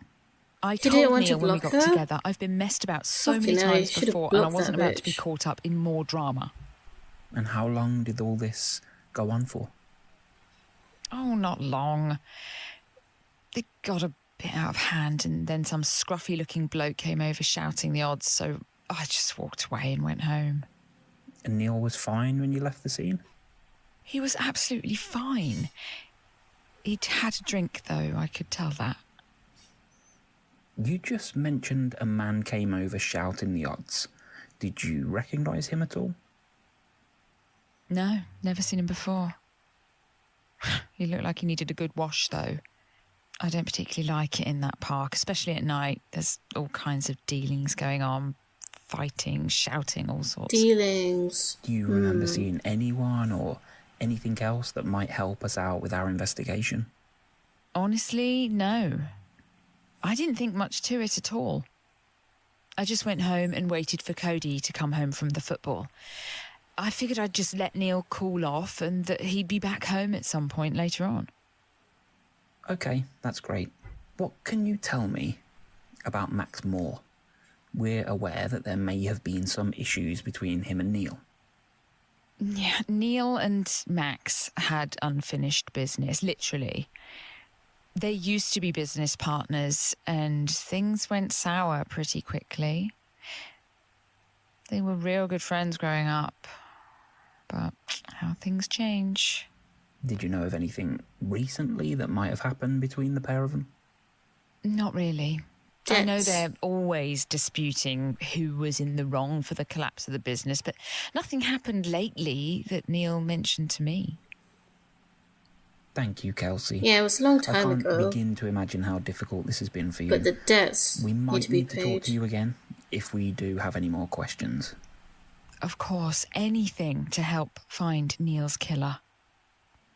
Interview terminated 6:34 p.m. None of them sound heartbroken at all. Not even the current woman. But then again, he cheated. But that's what it is. Very juicy case.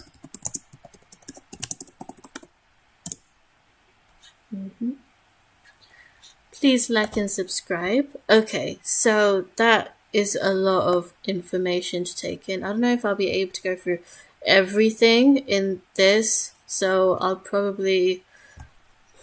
Okay, I'll see how much I can get through within the next 30 minutes.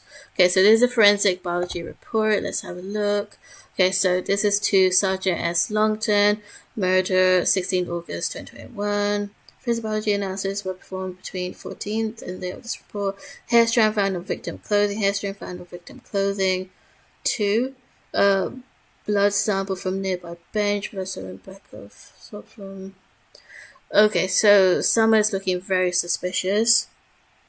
The hair strand found in the clothing of the victim yielded a single source female DNA profile. Is that of an unknown female? Wait, what? Hold on. So this is an unknown female, but then this hair strand found on clothing of the victim yielded a single source female DNA profile. The source of profile is that of Miss Summersweet. Okay, so why is this woman unknown and then this woman is Summersweet? So is that from Kerry? Blood sample found on nearby bench. Yielded full male DNA profiles out of local Evan Hill. Yeah, the homeless man. Blood sample. His blood sample. I thought because he got punched. Blood sample from back of victim shirt. That of the victim, Mr. Neil Collins.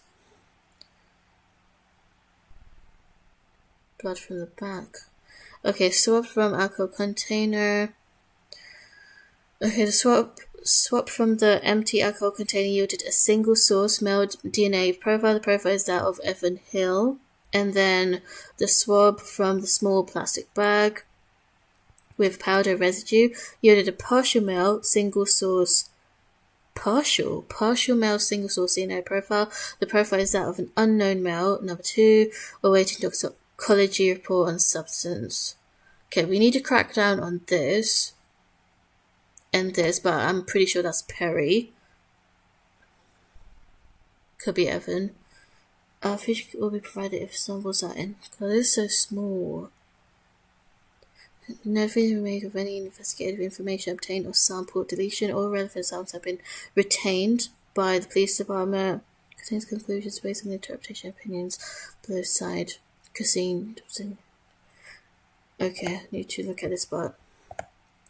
Due to the complexity of the genetic information available and the possibility of incomplete detection of genetic information, no definitive conclusions can be made whether an individual may or may not be a contributor to the minor portion of the DNA profile.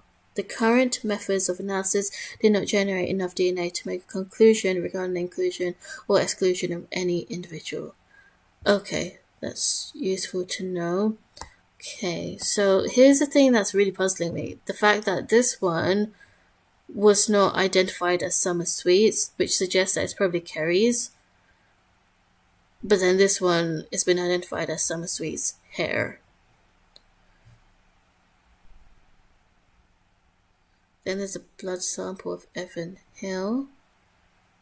Because I only knew about this part. I didn't know that there was a blood sample of Evan's as well. From the nearby bench. Okay. Lead investigator detective Malcolm Morris. Suspected murder weapon found with fingerprint trace in the park grounds in Mercia-upon-Tame related to the following case. Okay, so full partial print discovered. Max. Ooh, someone got busted. Max Moore fingerprint record. Yeah, so you look through fingerprints to find out who the culprit was, who's the one that actually held the weapon. But the thing is that that's his knife that was taken. He said he was robbed. So that doesn't necessarily mean he's the murderer, even though there's suspicion on him. Who was it? Cody was the one that confirmed that he was fishing. And then he met up with Summer. Were they in it together, maybe? Then there's a footprint. Okay, footprint left in mud within close proximity to crime scene in the park grounds in Mercia-upon-Tame, relating to the following case.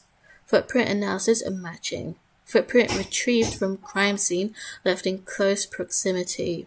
Footprint trace, then Adidas Originals Kendo ATO. So it's a size 10. And that's the same footprint design. Okay, who owns these boots? These shoes? Doesn't look like female shoes. Left in mud within close. Okay. Size 10.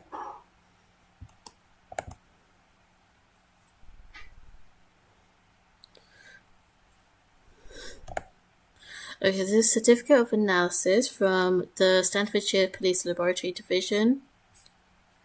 Okay. Drug analysis. Sealed plastic bag containing white powder residue. Results, opinions, interpretations. The white powder residue was analysed using a series of chemical spot tests to determine the presence of any controlled substances. The sample tested positive for the presence of cocaine using the Scott test, which resulted in a blue colour change, confirming the presence of cocaine. Okay, so it's cocaine. The powder residue was subjected to a gas chromatography mass spectrometry analysis to determine the concentration of cocaine in the sample. Retention time. Okay. A small plastic bag contained traces of cocaine, as confirmed by both the Scott test and GCMS analysis. The concentration of cocaine in the sample was found to be 1.20 milligrams per gram. I. Faye Bekieva certified that the information in this report is accurate and analysis were performed following standard laboratory procedures and protocols. Okay, so it's cocaine. But then again, was it something that Evan got, or was it from Perry? It's 8 centimeters. The wound, blood residue, victim. So it's like a medium style knife of the victim, partial fingerprint, and it stayed on the blade, and it is roughly 7.5 centimeters long.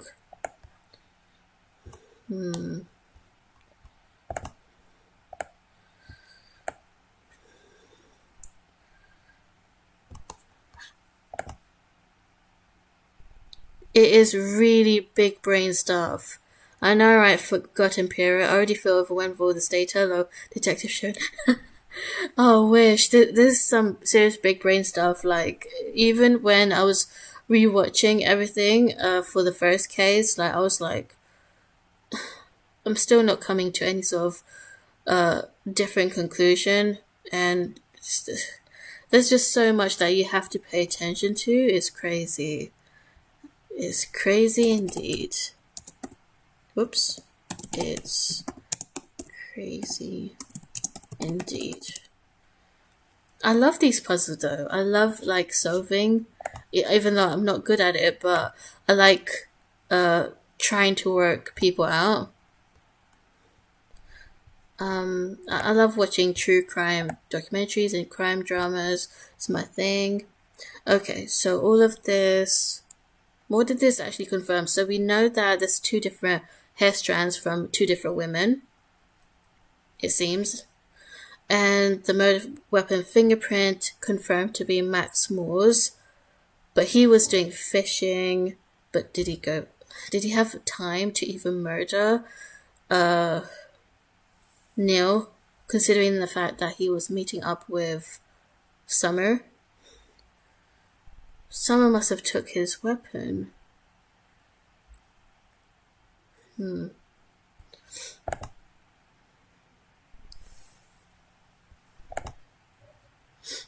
Okay, these are the witness statements. Now, gosh, these are so small. Whoops. Okay, so there's a witness statement. Statement is from Sarah Taylor. She is over 18. She's a marketing executive. I was taking a walk in a local park at around 9:10 p.m. when I stumbled upon something lying on the ground near the bench. As I approached, I realized that it was a man lying motionless on the ground. I immediately checked for a pulse, but there was none. I could see that he had a stab wound to his chest, which was still bleeding. I immediately called the emergency services and waited for them to arrive. As I waited, I looked around the scene to see if there was any sign of the attacker or any other suspicious activity. I noticed footprints around the bench, which looked like they had been made by several people. There were also some discarded items near the bench, broken glass, drug paraphernalia. Yeah, we still need to search. I mean, they said it was cocaine. And discarded paper. I tried not to disturb the scene any further, so I stayed put until the emergency services arrived. When the police arrived, I told them what I had seen and showed them the items I had noticed around the bench. They took down my details and said that they would be in touch if they needed any further information. It was a very scary experience. I'm still shaken up by it, but I'm glad that I was able to report it and hopefully help the police in their investigation. Okay, so there's the person that actually found Neil's lifeless body. So she didn't find anyone there, but she's saying that the footprints were made by several people. There are also some discarded items. Discarded paper? Trying to decide if I've seen any photos that stay put. Good.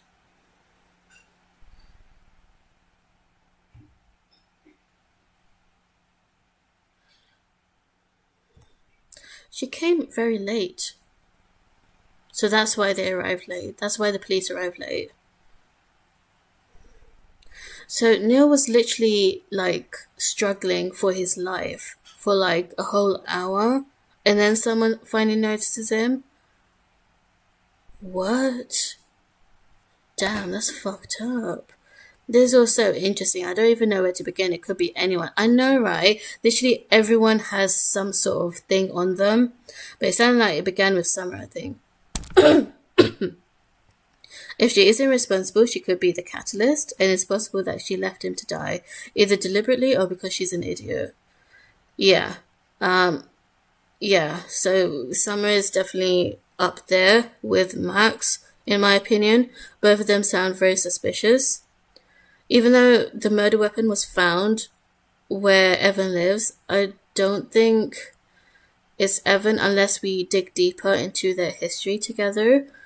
Because Neil did actually punch him or like attacked him in some way, just because he was trying to intervene in the argument. But Max has a lot of anger towards Neil, but then again, it's Summer that actually saw his body. And that is very, very, very suspicious. But I feel like they're trying to throw us off from looking at the real victim here. Real suspect. Because we haven't really heard much about Perry. So I feel like they're trying to do a tactic here where they're like, they're trying to throw you off by making you think it's a certain person, but it's actually this other person. Even though, like, yeah, realistically you'd think it would be Summer. There doesn't seem to be any sort of empathy from her, like she literally left him to die. I just can't get my head around the fact that he was literally dying for like at least 30 minutes, at the very least 30 minutes, and then someone called, and then someone found him and called. That's messed up. That's seriously messed up. To just leave him there. Okay, I'm just gonna drink some water.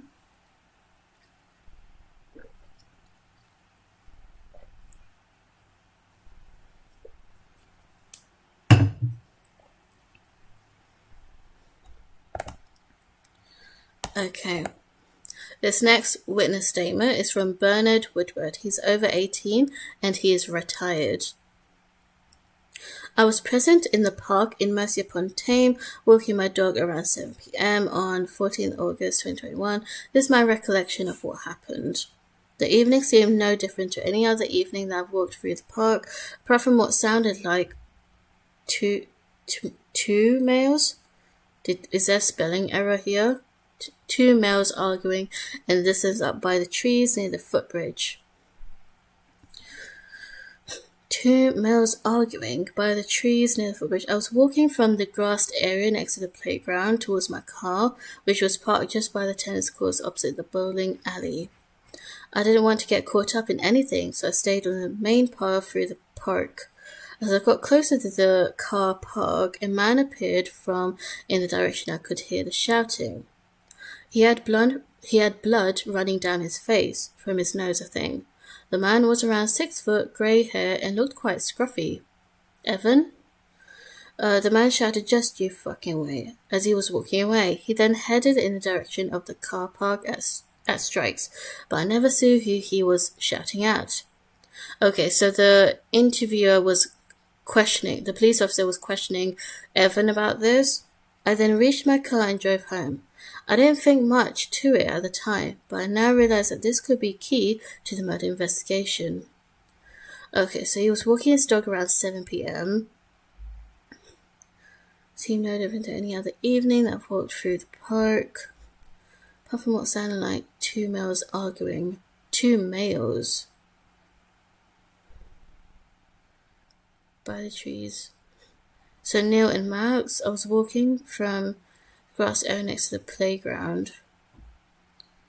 Oh wait, it's Evan and Neil. Yeah, it's Evan and Neil. Didn't want to get caught up in anything, so I stayed on the main path through the park. As I got closer to the car park, a man appeared from in the direction. I could hear the shouting. He had blood running down his face from his nose.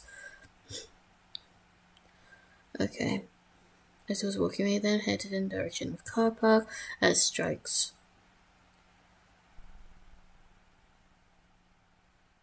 Okay.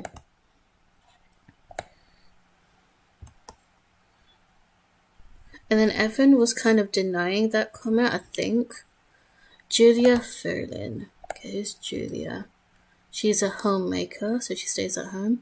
I, Julia Ferlin, residing at 17 Gladstone Avenue, Mercia-upon-Tame, hereby provide the following statement regarding an overheard conversation between my neighbours, Kelsey Wilson and her son Cody, on August the 14th, 2021. On the afternoon of August 14, 2021, around 3 p.m., I was in my back garden attending to some gardening work. I heard Kelsey and Cody talking in their garden, which is adjacent to mine. I didn't intend to eavesdrop on their conversation, but as they were speaking quite loudly, I couldn't help but overhear parts of their discussion. During the conversation, I distinctly heard Cody say to Kelsey, "We need to get rid of," and I was sure they were talking about someone rather than something. It could be getting rid of something, but you can get rid of anything. Kelsey replied in a hushed tone, so I couldn't understand her response. The urgency in Cody's voice caught my attention. I felt that their conversation seemed rather suspicious. Okay, if he's saying it loudly, that's... Okay. I didn't think much of it at the time, as I assumed it was a private matter between them. However, upon learning of the tragic incident that occurred in the park later that evening, between 7 and 8 p.m., I felt it was my duty to report the conversation I overheard earlier in the day. No, I think it's just Cody telling his mom to just end the relationship with Neil. Because obviously Neil has been found out to be cheating on Kelsey with Summer. Please know that I cannot provide any more details about the conversation, as I only caught that specific part of the discussion. However, I hope that this information might be useful in your ongoing investigation. It's not much to go on, because you can basically get rid of anything. You can get rid of the flowers, you can get rid of the plants, you can get rid of the soil, whatever. That being said, though, they were speaking quite loudly. So, okay. Carl Lamb. Okay, so this was done a bit later. Customer service assistant.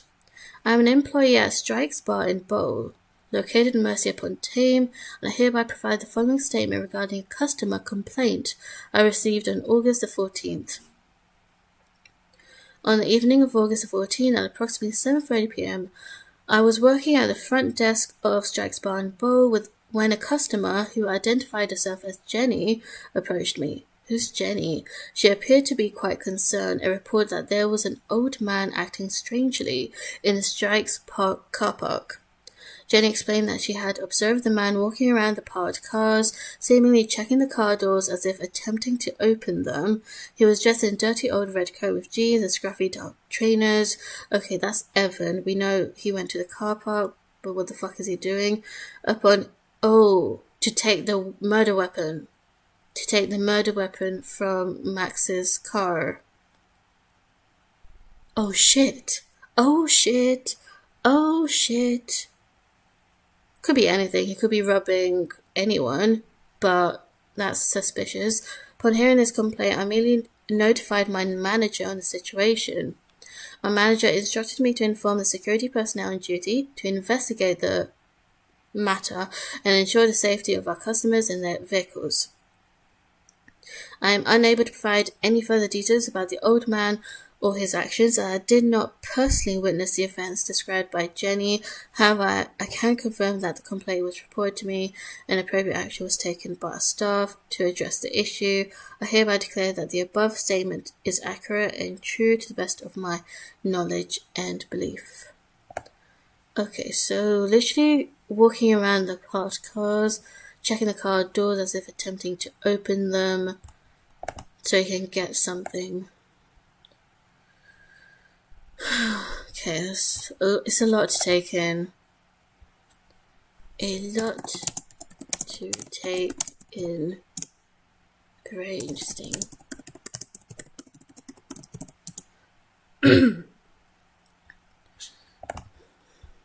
Okay, we've got 15 more minutes and then I'm calling it. Okay, I've got a bunch of text messages and social media messages. Here's a text message from Kelsey. Kelsey and victim. Okay, so this is the victim speaking to Kelsey, victim's phone. I see you've been on the computer and logged into my Facebook again. What are you going on about? Well, I didn't open the messages from Summer, but someone has. It's got nothing to do with me. I'm not even at home. Can't believe that woman's still messaging you. I'm sick of this crap. Where are you? And that's at 6:28 p.m. I'm in the park clearing my head. Okay, so, because we know they had an argument. Kelsey's not happy, so she's the white part. She doesn't trust him. And she's had failed relationships, and the fact that this guy is cheating on her with Summer. Okay, so she's denying it. But, okay, hey Neil, how are you? Are you still with that woman? Why don't you come and meet me tonight in town? I'll show you what you've been missing out on all this time. I'll be down there about 7:30 if you want to buy this girl a drink. Why is she trying to reconnect with Neil after such a long time? She's a man stealer. You'll never guess who I've just seen in the park in town. Okay, wait. This is Perry, an anonymous friend. Go on. Neil fucking Collins. Holy shit, did you smash him? Not yet. Well, you do owe him a slap. Okay, so Perry really doesn't like him. Who is this anonymous friend?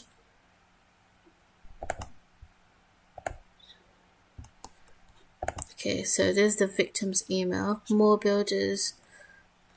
Oh, this is your last warning. This is your last warning. Flipping out, bruh. Okay, how come the bailiffs are turning up at my door chasing these overdue invoices and shit for New Max construction? Company doesn't even exist anymore. I send them to my house again, fucking idiot. They show up at my place once more and I'll be paying you a visit. See what I said? Like, there's unfinished business here. Things are overdue and it's being sent to more, so that is a motive for Max. Gravitate for the big match. Okay, so he did grab. Okay, that's just to let him know that he can get something. What time? 6:45 p.m. So this was at 6:45 p.m. on Friday, not on the Saturday. Okay. Twitter messages, Max and Summer. We'll meet tonight and see what we can come up with. Okay, looking forward to it. I'm leaving a way to get this sorted, but I don't want anything to come back to me. I don't mind getting my hands dirty. Trust me, this is long overdue. See you around 7 p.m. in strikes. Okay, so there's Max. He's even putting kissy faces.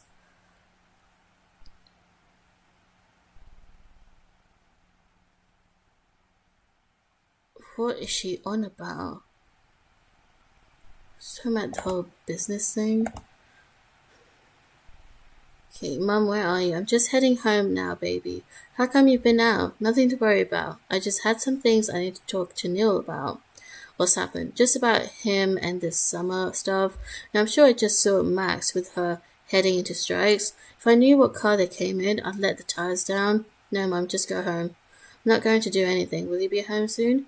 Yeah, I won't be long. Love you. Love you too, sweetie. Okay, so Cody was like trying to stop his mum, Kelsey, from doing anything. Okay, so she actually spotted them going into strikes. Okay. Jeez. This is hefty. There's barely much on Perry. Like, Perry's like a ghost in this case. Like, I want to know more about Perry, to be honest. It's making me more suspicious of him. The fact that we're not getting much. Your award-winning weekly newspaper, Mercia Herald, and Monday, January 20th. Okay, that's a long time ago. Gonna see one. Okay. Crime rate falls by a huge 10%. Mercia-upon-Tame sees decrease in overall crime rate for 2017. Latest figures from... Okay, these are so small. Oops. Okay. The latest figures from the Staffordshire Police Department reveal a drop in overall crime rates in town for 2017, according to a report released today. The report shows a 12% decrease in the number of reported crimes in Mercia-upon-Tame, with significant declines in burglary, theft, and criminal damage offences. Police attribute the decline to a combination of proactive policing measures and increased public awareness. Chief Barlow, head of Staffordshire Police, said, "We are delighted to see that our efforts to reduce crime in the town are paying off.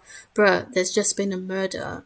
We have been working hard with local communities to develop crime prevention strategies, and it's reflected in a reduced number of reported crimes." Okay, but isn't the drug dealer Perry like infamous in this area though? And he's literally escaped conviction.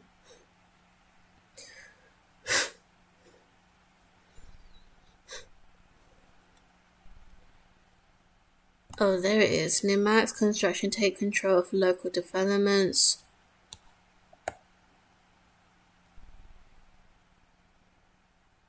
It's back in. So they take control of local developments. So this is an old newspaper. This came from a long time ago. It's old. Cody Wilson's football ticket to confirm that he really did go. The sheephead. Mercia United versus Stonewood FC. Stonewood was the name of the village or town in the first case. That's quite funny. It starts at 7. So he most likely was there, but he just didn't show up for like the last couple of minutes. This is Max Moore's fishing ticket. Oh, does he need an actual ticket? Okay. Only on the date printed. Okay. So it's permitted between hours of 8 till 6. And he said that he started fishing at 11 and he stopped at 6, I think he said. 6:30. Yeah, 6:30.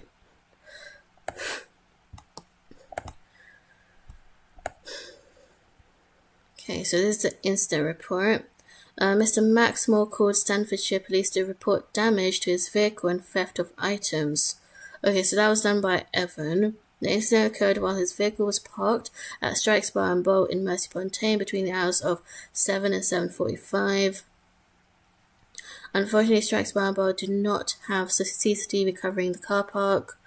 Damn it. So there is no footage of any incident. Mr. Moore was at home when he reported the incident at 20:26, as did not notice the damaged door vehicle on his vehicle until he returned home, went to retrieve his possessions from the rear of the vehicle. Mr. Moore claims that items have been taken from his fishing tackle box, which was left in his car while getting refreshments from inside Strikes Bar and Bowl, including a pair of Fox thermal flip fishing gloves, a hunting knife, and a Nash rifle bite alarm. Bite alarm? Okay. Advised Mr. Moore to contact his insurance provider and make a claim. Crime number has been issued. Officers to attend if and when possible. Okay. Oh my god, there's so much. I don't think I'm going to go through all of this because I actually need to wrap up. But if you really want to know, like if you want to really investigate all of this yourself, and also if you want to know who actually did it at the end, then you do need to purchase this episode from the Code Case Inc. website. I can't reveal it because that's the website's policy. I'm not allowed to reveal the actual big spoiler at the end. So I'm just letting you guys know. Okay, there's a letter to Nemax Construction. Dear Sir, Madam, Notice of Administration of Nemax Construction Ltd. 2019. I'm writing to inform you that Nemax Construction Ltd. registered under the company number has fallen to the debt and will be going into administration. This letter serves as a formal notice of our company's situation. Our company's outstanding debts and obligations have made it impossible for us to continue trading. We have been left with no choice but to enter administration. The administrator will be appointed shortly and will be responsible for handling all the financial and legal matters related to our company's administration. We request that company's house update its records accordingly and make a note that Nemax Construction Ltd. Is in administration. If you require any further information or documentation regarding our company's situation, please do not hesitate to contact us. Thank you for your attention to this matter. Yours faithfully, Neil Collins, the Director of Nemax Construction. So now it's been fallen into administration and then it got liquidated.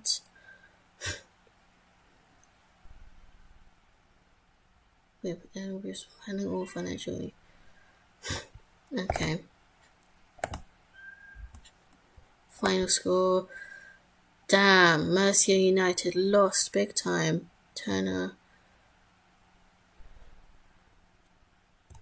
Okay. Okay, so I guess it's not really much to there's no point on actually looking at this. I mean, watching the match, because from what I can recall, Cody said that he didn't want to watch the last part of it because Mercia was not actually doing well, and we've got the evidence for that to back that up. By the way, I've spotted something more for home as more construction.